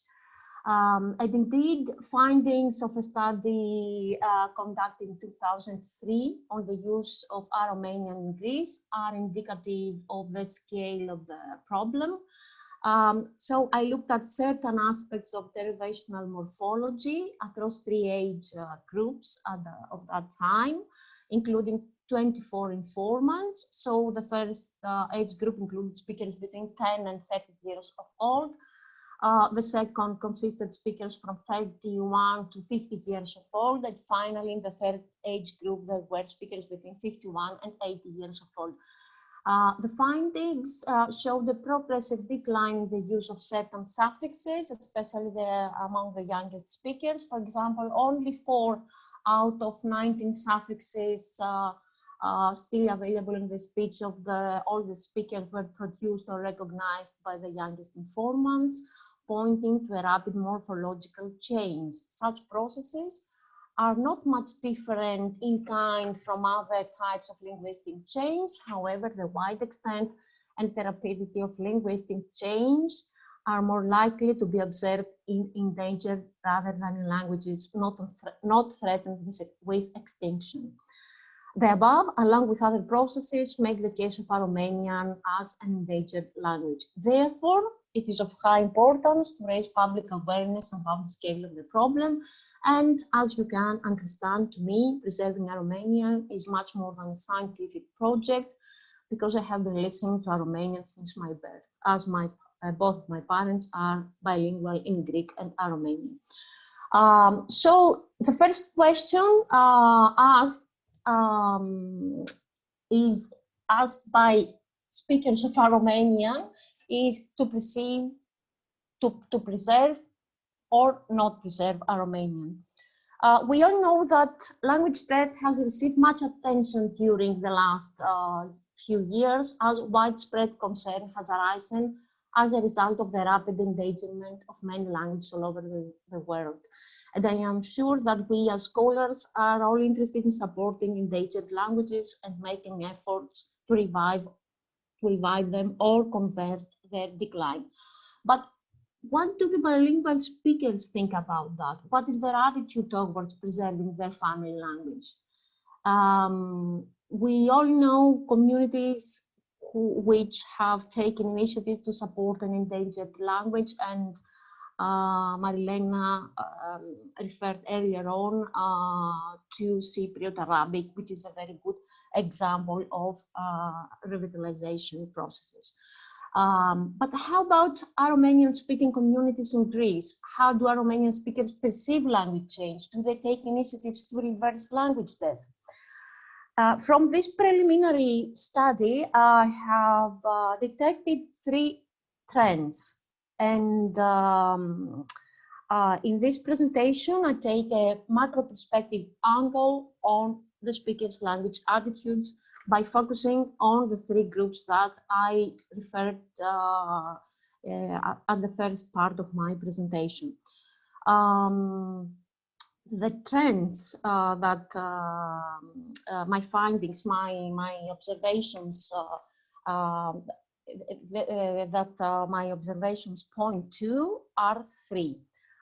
First of all, preservation of Aromanian represents a threat to the Greek identity. Secondly, documentation of Aromanian is a primarily scientific matter. And thirdly, local communities know better than scientists. I will refer in much more detail later on in my presentation. Okay, specifically, until very recently, local cultural associations in Greece were mainly engaged with preserving traditional dances and organizing folklore events. However, language issues have gained much prominence in the last few years. And some typical issues and questions concern the following. Is it worth preserving the language? Does preservation processes present a threat to the mainstream Greek identity? Can it be the case that language documentation and revitalization are linked to divergent ethnic identity that moves the Aromanian Greeks away from the Greek identity, the mainstream Greek identity? Okay, many debates have taken place during the past few years, sometimes leading to acute controversy among Aromanian speakers and associations around the creation of writing systems and the selection of a Roman-based or a Greek-based alphabet. Let's move now to detecting traits regarding the preservation of Aromanian. Okay, the first group that I referred earlier on in my presentation was the Pan-Hellenic Federation of Aromanian Cultural Associations. As we can see,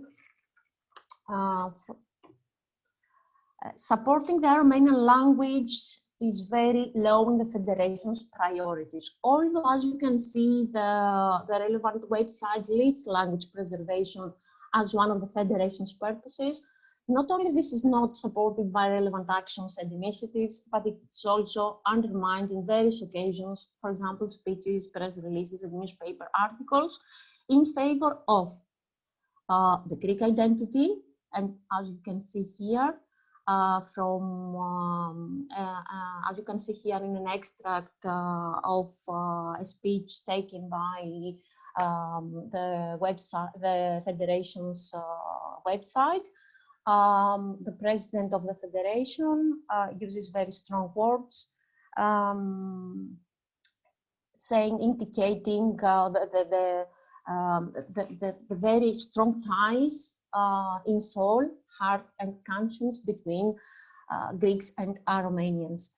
And also, the main point of concern of the Federation is to emphasize the role of Aromanians in the construction of the Greek state, especially that role of the benefactors, of well-known benefactors of Aromanian origin. And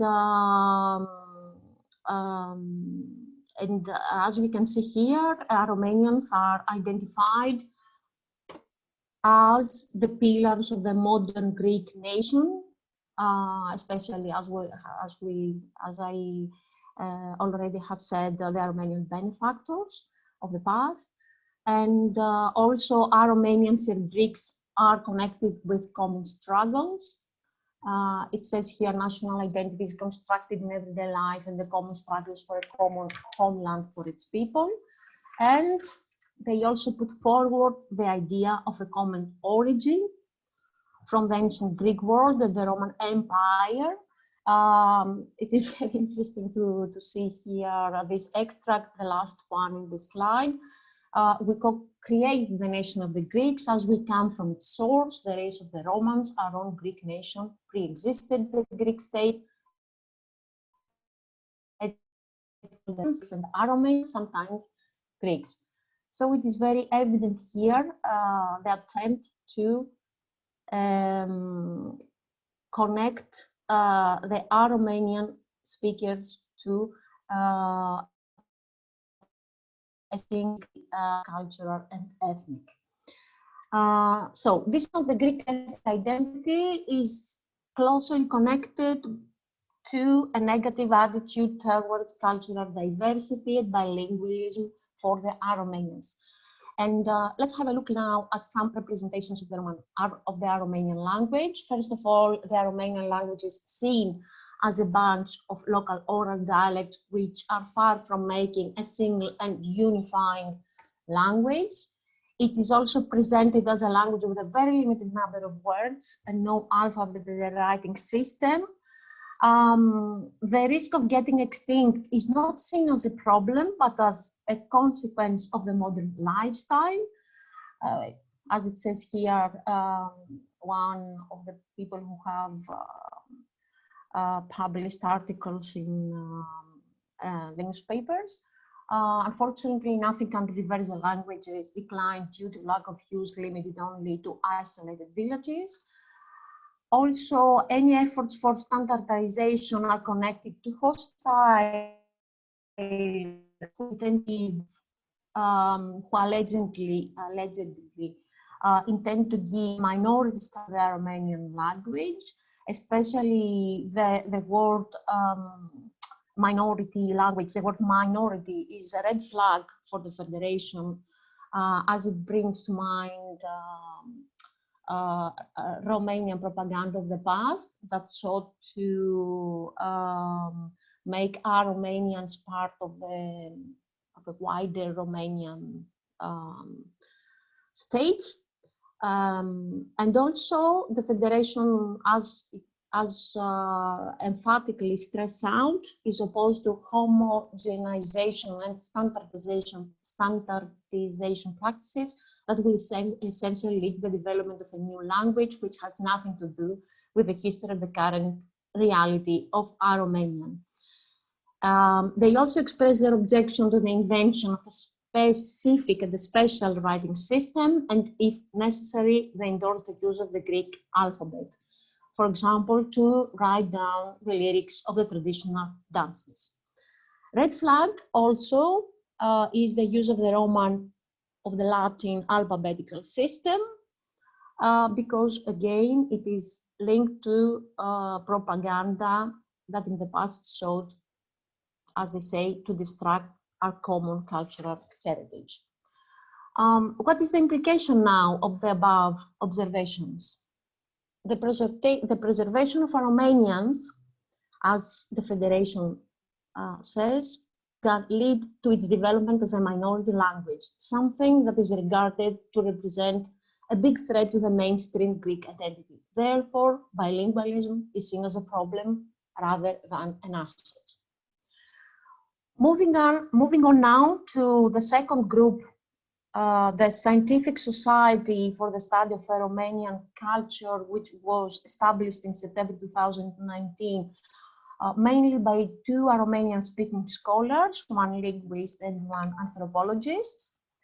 So through speeches in local communities, press releases at scientific conferences, the two scholars started raising awareness about the rapid decline of the language. And in the same year, they organized a conference organized at the University of Ioannina, entitled the issue of literacy in oral languages, the case of Aromania. As it can be easily detected, unlike the Federation's emphasis on issues of ethnic identity, the Aromanian language here is the scientific group's main point of interest. And as we can see, according to the conference's press release, scholars, mainly linguists, have looked at the issue of the Aromanian language, mainly focusing on the need to preserve it. And also elsewhere, our main aim is to design and implement a research program on the Aromanian language innovation and standing. Some observations regarding the second group related to Aromania, as well as the first and the third that I will refer later on, are summarized here. Some things that some points that we can pin down regarding the second group, the scientific society, is that the society emphasizes the need to preserve the Aromanian language, and in order to promote language preservation, they inform us about their plan to cooperate with local Aromanian associations to organize lessons, also to promote a common writing system on the basis of writing systems proposed by the scholars of the society in the past, which are Latin-based. However, their initiative was not welcome by many local Aromanian associations and the Pan-Hellenic Federation.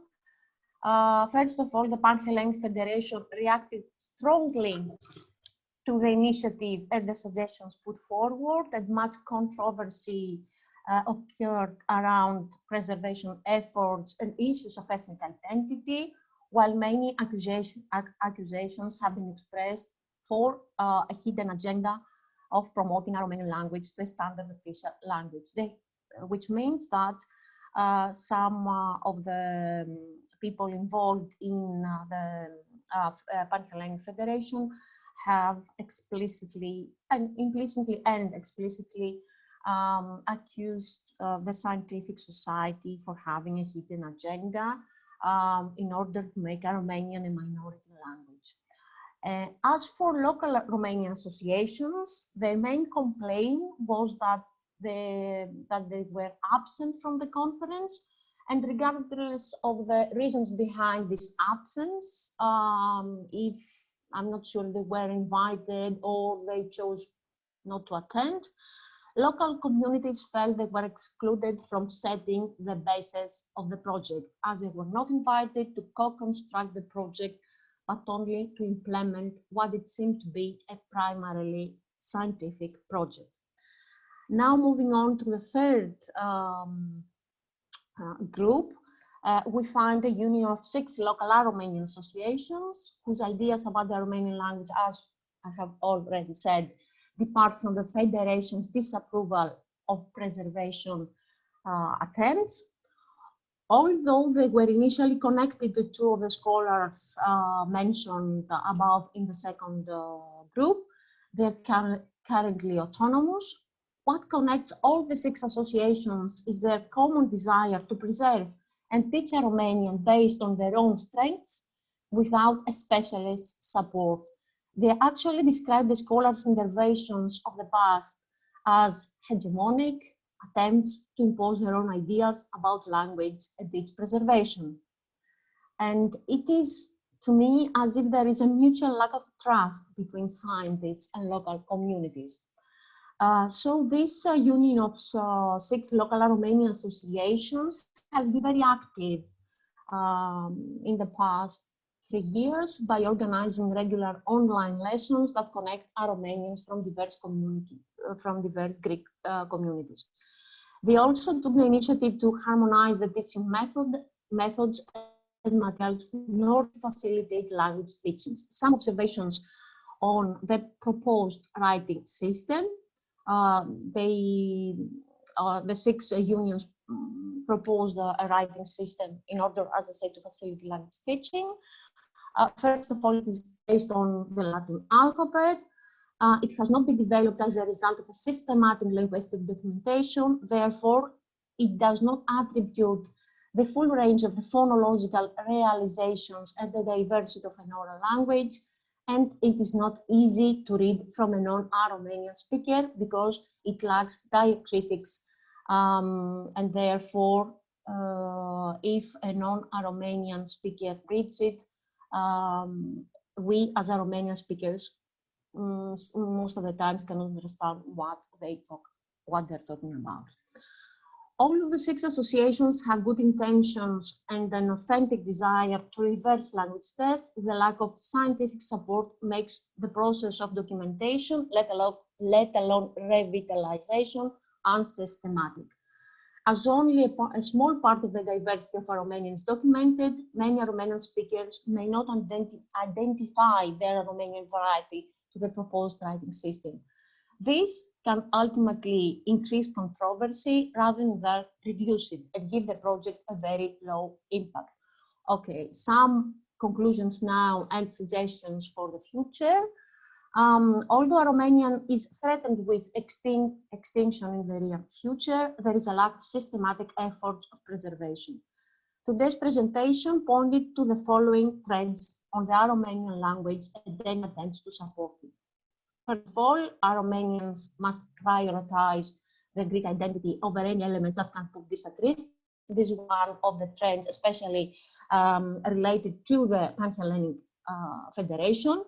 Therefore, preserving Aromanian can provide a threat to this prioritization, which is, as I said, the support of the Greek ethnic identity. A second trend concerns any attempts made by either scientists or local associations represent isolated efforts that cause reactions and lead to much controversy. Therefore, any preservation efforts are limited in number, not systematic in nature, and sometimes very controversial.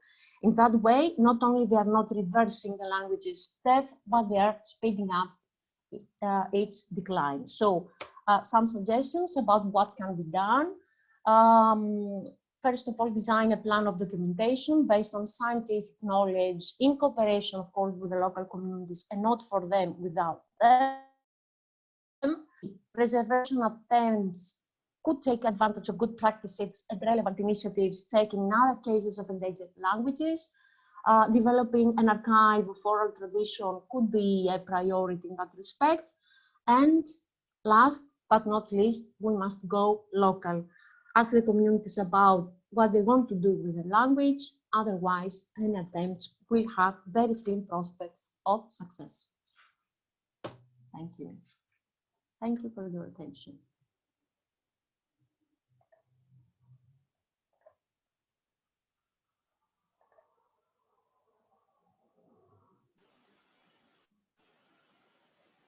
Thank you very much. I think Svetlana is having a technical problem. So thank you. And Marianne, thank all of our speakers for their brilliant presentations. I will be replacing Svetlana for the time being. And we can now have a discussion with the audience. There are already some questions in the chat. So we may begin with those and then give the floor to other people who may want to ask more things. So there was a question by Dina Tsangari. I think that was the only one in the chat. Correct me if I'm wrong. 3 questions actually, so I'm gonna start with the first. We know that language testing and assessment plays a very important role in language maintenance. Has there been any work on establishing a testing system of language proficiency in any of the linguistic contexts presented so far? So that's a question for all the speakers.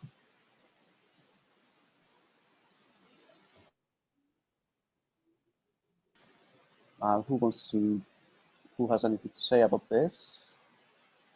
I would have to say something, because we have been working towards an assessment test to evaluate at least initial competence in the language in the framework of a small research project that was financed by the Levendis Foundation at the University of Cyprus. That's the one I didn't talk about.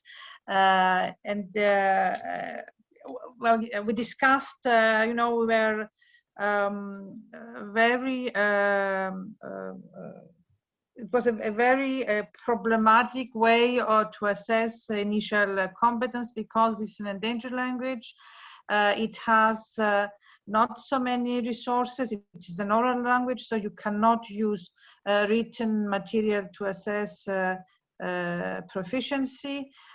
So we used oral material we extracted from the Archive of Oral Tradition to assess vocabulary, knowledge of vocabulary, ability to recognize narrative sequences. So we took also some narratives, hello Dina, narratives from the Archive of Oral Tradition, and we use them to check whether young people could listen to these narratives and then correctly sequence images, pictures that we produced and gave them to put in the right order. And we were counting to, to pilot this test a year ago, which we were not able to do because of the pandemic. So there are also other aspects of this project we could talk about. I'm very concisely presenting what we have done there. Thank you, Dina. Right. Thank you very much. So, Spiros, thank you for taking my role. Apologies, there was 1 minute of a technical problem. So, by the way, have you read the first question of Dina? Yeah, that's the one that Marilena has answered now. Right. And we have also other 2 questions. So, if I may read the second one. Also, what about classroom-based assessment? How do teachers do assessment in the classroom? So, if we... this is Dina's again question. Well, yes, okay. We practically they do tests. I mean, traditional tests, at least at the adult courses. With the kids, we do not do any assessment because the hours of teaching are very few, and we are doing no assessment at all.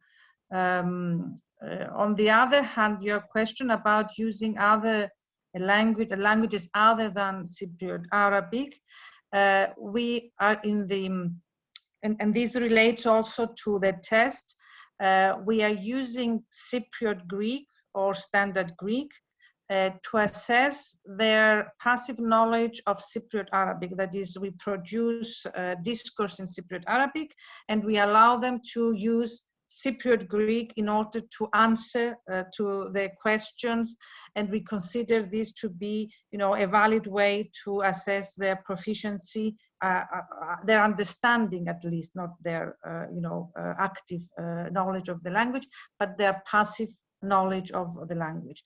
And also, what I can say about the material, we are using also, as I said in my presentation, extracts from the Archive of Oral Tradition at level A2+,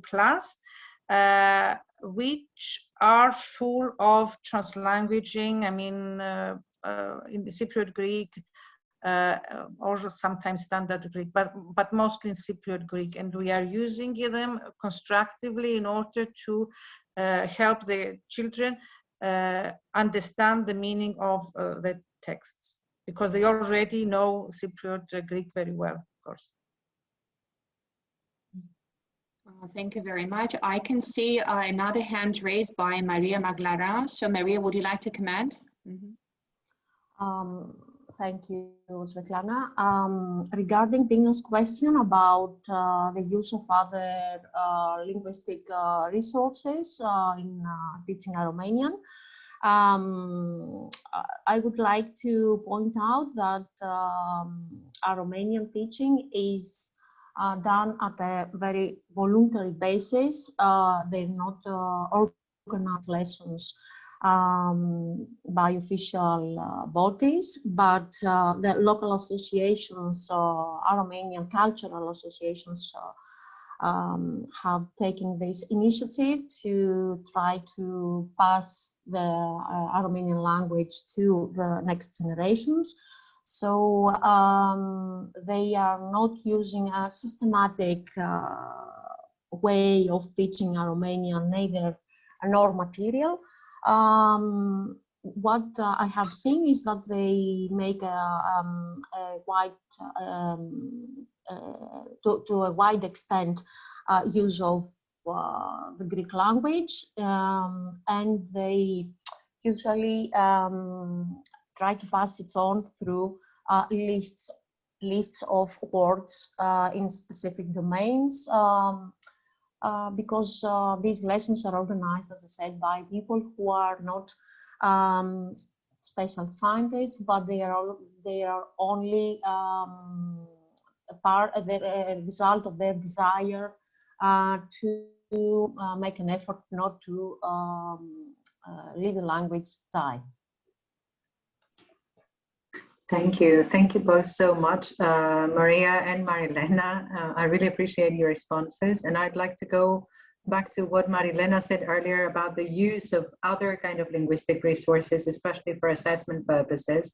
So Marilena, I'd like to say here that the field of language testing and assessment is now moving into addressing the needs of multilingual assessment. And we're organizing various conferences, symposia, there are edited volumes, and very soon I'm going to send you a call for papers for an edited volume of a colleague of mine, and also Svetlana is working in the field of multilingualism as well. So there are so many exciting opportunities for publication of your work, absolutely. But I'd like to stress that the field of language testing and assessment is very aware of the needs of maintaining, preserving endangered and minority languages, and of course the use of other linguistic resources to accommodate and facilitate the process of evaluating linguistic competences and linguistic proficiency is on top of our agenda, with 3 conferences this spring. Marilena already knows about the ALTA conferences, but there are so many more. But we all know very well how important language testing and assessment is in strengthening and supporting the process of maintaining endangered languages. So that's from me. I don't want to dominate the discussion. Good luck with the rest of the discussion. Thank you. Thank you, Dina.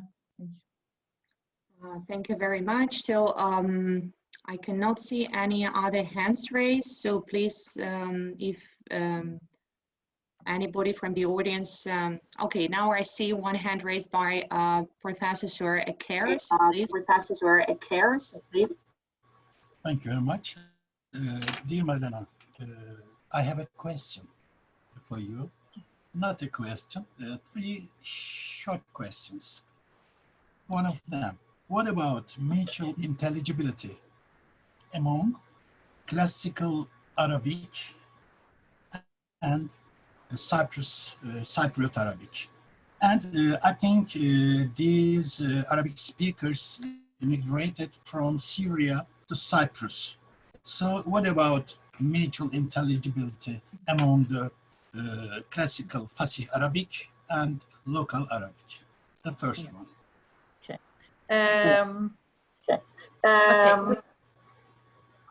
Can I? Yes.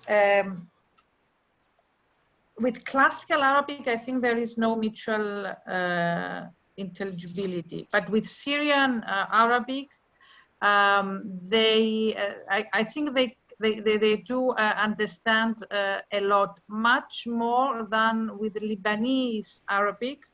Although the Maronites themselves have this, myth of origin that they come from Lebanon, because some of them in reality left the wider area of Syria and Mesopotamia, and they came through the Orontes River down to Lebanon, and some of them immigrated to Cyprus from Lebanon indeed.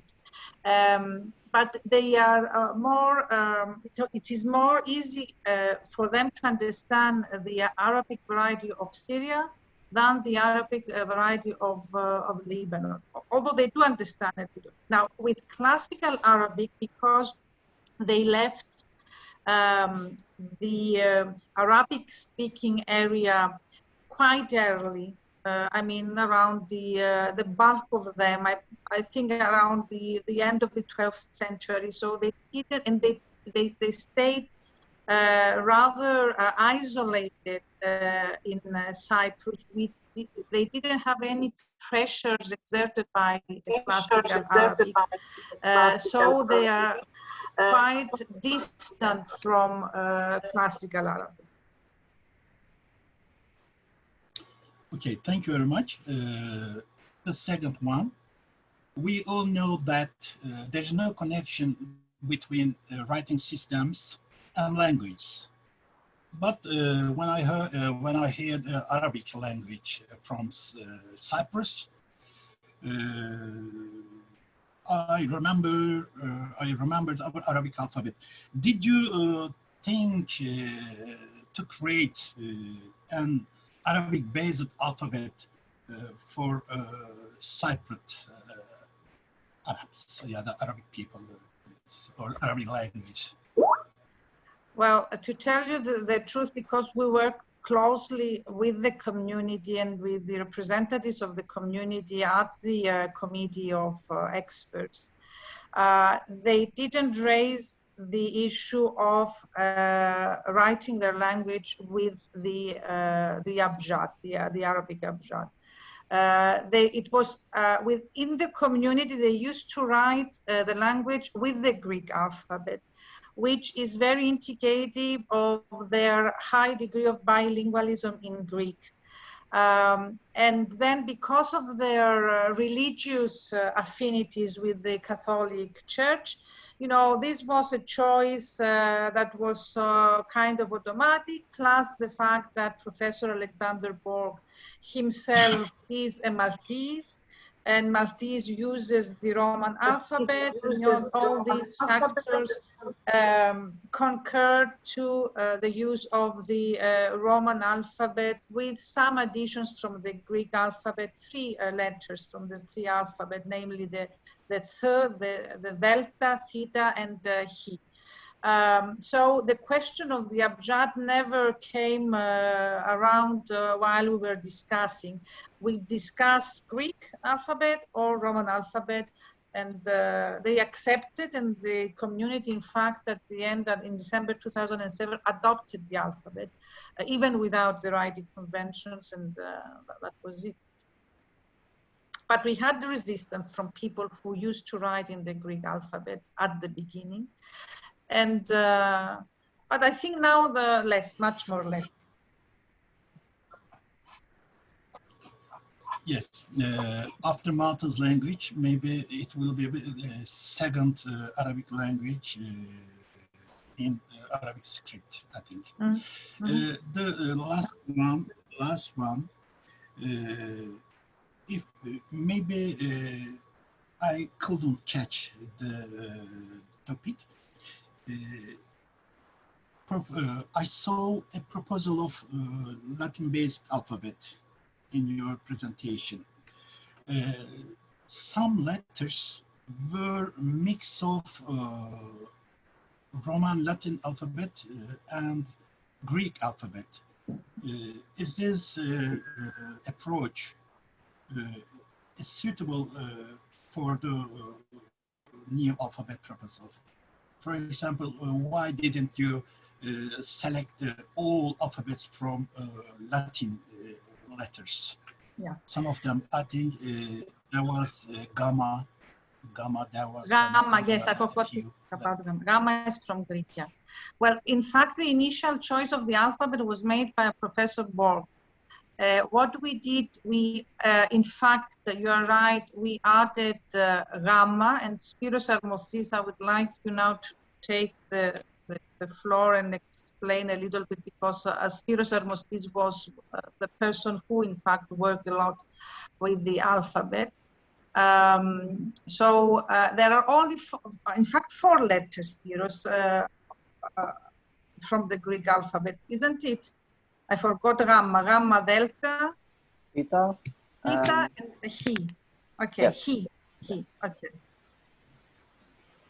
Would you like to say a word about that? Yeah, very quickly. The alphabet reflects exactly the literacy of the speakers of Cypriot Arabic.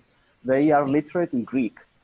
and they know many European languages, but they are not literate at all in Arabic writing. So for them, it came as a natural thing to use a Roman-based alphabet, but with Greek letters for certain sounds that are not easily represented in the with the Roman script. So those sounds are not easily represented with the Roman script. So we used the letters they already knew of the Greek alphabet, and they found it an interesting mixture. And also one letter from the Turkish alphabet for sh, the letter sh, instead of using a digraph SH, for instance, or something like that, we adopted something that is already in use in Cyprus by the Turkish Cypriot community. So it's at a symbolic level, it's something that situates that writing system in Cyprus. You say unity in diversity. Yeah, yeah. Exactly. We can show the sounds of the language in one script, for example, in Roman-based alphabets or Arabic-based alphabets, no matter. But this is your choice. Meanwhile, Yes. I would like to say that we also use Cyrillic letters in our Turkology research. Thank you. Thank you very much. Thank you very much. Thank you. Marilena. Thank you very much, sir. Thank you very much. We also have a hand raised by Natalia Pavlo. Natalia, would you like to ask a question? Yes, hi, can you hear me? Hi, can you hear me? Yes, now yes. it's good. No, not so good? Okay. Okay. Hi, thank you everybody. Excellent presentations, very interesting. I learned a lot. Perhaps related to the issue that is being discussed now, the choice of the alphabet for different endangered language situations. I wanted to actually ask more about for the first presentation, because Domari is not, if I understand correctly, also did not at least have an alphabet. And so I wanted to hear more, if it is possible, about the choice, how it was written in terms of preparing the grammar for the language, what kind of choices you had to make. And then as a second question for the first presentation again, you mentioned that you identified the use of Turkish and that some other scholars didn't find this, or you didn't find, and other scholars, I'm sorry, did find use of Turkish. I was wondering if that reflects any language ideologies, because I actually met the same situation with speakers of Sana here in Cyprus, avoiding or saying that they don't use Turkish, but at the same time, of course, if you catch them in action, you get to see that they know some Turkish. So I was wondering if you could say more about that. Thank you. Yeah, thanks. There was no discussion of alphabet with anybody. I was there as a researcher collecting data.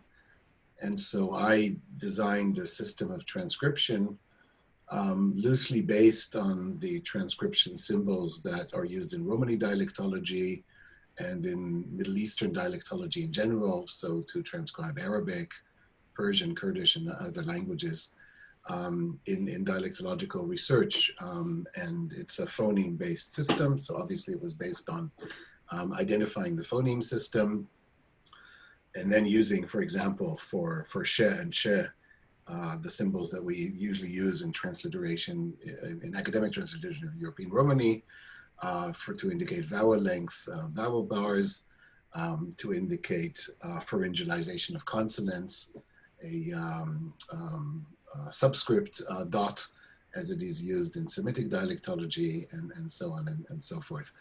There was no discussion with anybody because nobody in the community was interested. As I indicated before, I made the offer several times. I have the material that consists of oral recordings, and it could have been transcribed into Arabic script or otherwise.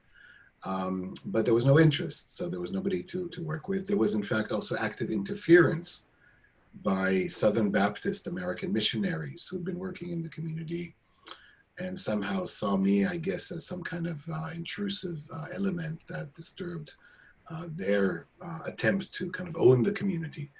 And at some point, this is all in dialogue with 3-4 people who were not speakers, but were community activists. And at some point, the missionaries took over communication with 2 of the activists and were corresponding with me, saying that they are now putting in a program to standardize the language and write the language and so on, and that the people from the community would work with them and not with me. I said, yeah, good luck to you. Nothing happened, nothing came out of that. And in fact, the missionaries were actually working undercover. They called themselves the Dome Research Center, which was based in Cyprus, in fact, because they didn't want it to be based in any of the Muslim countries in the Middle East, because it's illegal to do Christian missionary work, you know, unless you're an indigenous population. So they operated out of Cyprus. They denied that they had a missionary agenda, but once they were publicly exposed as having one, they retreated, and as far as I know, they've since shut down their operations. But that wasn't a serious attempt to write Domari either. And for the most part, the people I actually worked with were the speakers. The speakers didn't have an agenda one way or another. They weren't interested in writing. On one single occasion, one of the elderly speakers that I worked with quite intensively at some point anticipated one of my visits. So in between one visit and another, he had, not at my request, completely at his own initiative, he started to kind of imitate my way of elicitation. So he learned from me that I elicit phrases and paradigms. And so he tried to replicate that by writing paradigms and preparing them for me. And he did that in Arabic script, which was cute. And I say that in some pictures. It was of limited use to me. It was of limited use to me because he did not include vowels, of course, using the Arabic script, and therefore I couldn't actually work with those materials. But I did copy them, and it was interesting. You know, basically, I think you know, really a testimony to his enthusiasm of working with me to transcribe and document the language. And some of his testimony, some of his oral stories were published and acknowledged his contribution. Unfortunately, he passed away before I could share with him that I published a book on the language, but some of his descendants are there, and they're aware of that. Your second question was about Turkish and language ideologies. I don't think there are any language ideologies there in the community. That nowadays, we don't know what was there in the past. It's not a community that can even afford or has the time to preoccupy itself with ideologies. The move to speak Arabic, so to abandon the language, coincided with a major change in the socioeconomic structure. So the Dom had been, until the 1920s, they had been nomadic, but not randomly nomadic, as I was saying before. So they were moving between 3 cities in the West Bank, the 3 major cities, which are Nablus, Jerusalem, and Hebron. And they used to move in between those cities and set up camp just outside the city centers or the old city in Jerusalem, and provide services, which were, the men usually worked in metalwork. So they would fix and prepare and produce small metal instruments, such as skewers and horseshoes and metal tools. And they were otherwise drummers and musicians at festivities. And the women made a living usually either by hawking, so they would buy, and they still do, small products from shops and then sell them on the streets, so making a very small profit margin, or sometimes by begging or combining that with begging. And otherwise, some of the women worked as dancers at festivities. So the community had a kind of a portfolio of a number of different occupations, and provided those services to city dwellers for as far back as we can know. There was a change in the 1920s. The British occupied Palestine in 1917. And among the things that they introduced in terms of the administration, they created a modern municipal administration in Jerusalem. And part of what they did was they created a new or improved the sewage system and created public lavatories and created for the first time a system of waste removal, trash collection, which every modern municipality has, but at that time the city didn't have. And they needed people to work in those services, and they recruited the Dom, who were the poorest and most stigmatized population, to work for them as wage laborers in those occupations. And for the first time, the Dom men became wage laborers working for the British-run municipality. And at that point, they had steady income. They abandoned gradually the traditional occupations, at least the men did, and then ultimately moved from tents to rented housing accommodation within the old city walls, where they still live today in the very same neighborhood. So this was a gradual process. And that was already a departure from the traditional way of life. So the men were now in daily work with others. And at that point, that generation, so from the late 1940s, 1950s, started now living in permanent accommodation for rent, began to send their children to school for the first time in the 1950s and 1960s. And then compulsory school education came in after the Israeli occupation in 1967. But there was already high school attendance under the Jordanian administration already in the 1950s and 60s. And so that was the generation as school attendance became universal, and the parents no longer had the traditional occupations, were no longer tent dwellers, but had Arab neighbors. That's when the language became kind of stigmatized for the young generation, and the parent generation opted for Arabic. So the children born in the 1960s were already spoken to in Arabic. And that was the last generation then, that since then that there are no younger speakers of people who are now in their, well, as I said before, now there are no more any speakers except for that one person who was the exception. So the remark about Turkish referred to two earlier sources on the language. The first was a word list compiled by a German visitor in the late 18th century. That's a very long word list and contains some phrases, and there were many Turkish loanwords in that list, quite a few. And I tested those words on contemporary speakers, contemporary being 20 years ago, and many of those words were not recognizable to them at all. Then we have a second word list from McAllister 100 years later, early 20th century. It also has some Turkish loanwords. And again, I tested those Turkish loanwords, and many of them were not recognizable to contemporary speakers. Some were recognizable faintly. So people said, oh yeah, my grandmother used to say that, but I don't say that. So what that indicates, and you know, it's very fragmented, but what that indicates was a decline in competence of Turkish, which makes sense because the Dom, due to the nature of their occupation, had dealings with the different population classes. So primarily with the Arabs, but also with the Turks, who were the military and the administration under the Ottoman Empire. So all throughout the 19th century and earlier, of course, the Turks were kind of in command. So as a service-based economy, the Dom would perform to the Turks at celebrations. They would fix metal equipment for them. They would be in their services. So obviously, at least the men, and maybe also the women, spoke Turkish. But that knowledge of Turkish declined when the Ottoman Empire collapsed and there was no need to use Turkish. And some of them learned English, some of them later learned Hebrew and other languages. So I would not describe that as a language ideology, but certainly in practicality, it's a service economy. You need to communicate with your clients and you learn their language, and the Dom have always been very flexible in that regard. All right, thank you so much. Thank you very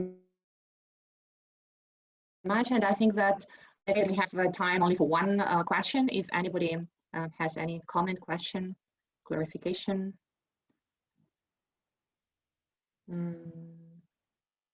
So I cannot see any hands raised. I will double check the chat. I think that there are no other questions. And I think that at this point, I would like to thank all our keynote speakers for the great presentations and also the co-organization of the two societies in Cyprus. And thank you very much. And we're looking forward to any potential further collaboration. Thank you very much. And yeah, if anybody would like to also to say some feedback or comments. Thank you very much again for the invitation. Hopefully we can visit you again in Cyprus sometime soon. Right? So we'll wait for that. Let us know, Matras, and let us know, Yaron, and that would be really great. Thank you very much. Thank you very much. Bye-bye, everybody. Thank you very much. Bye-bye. Bye. Bye-bye.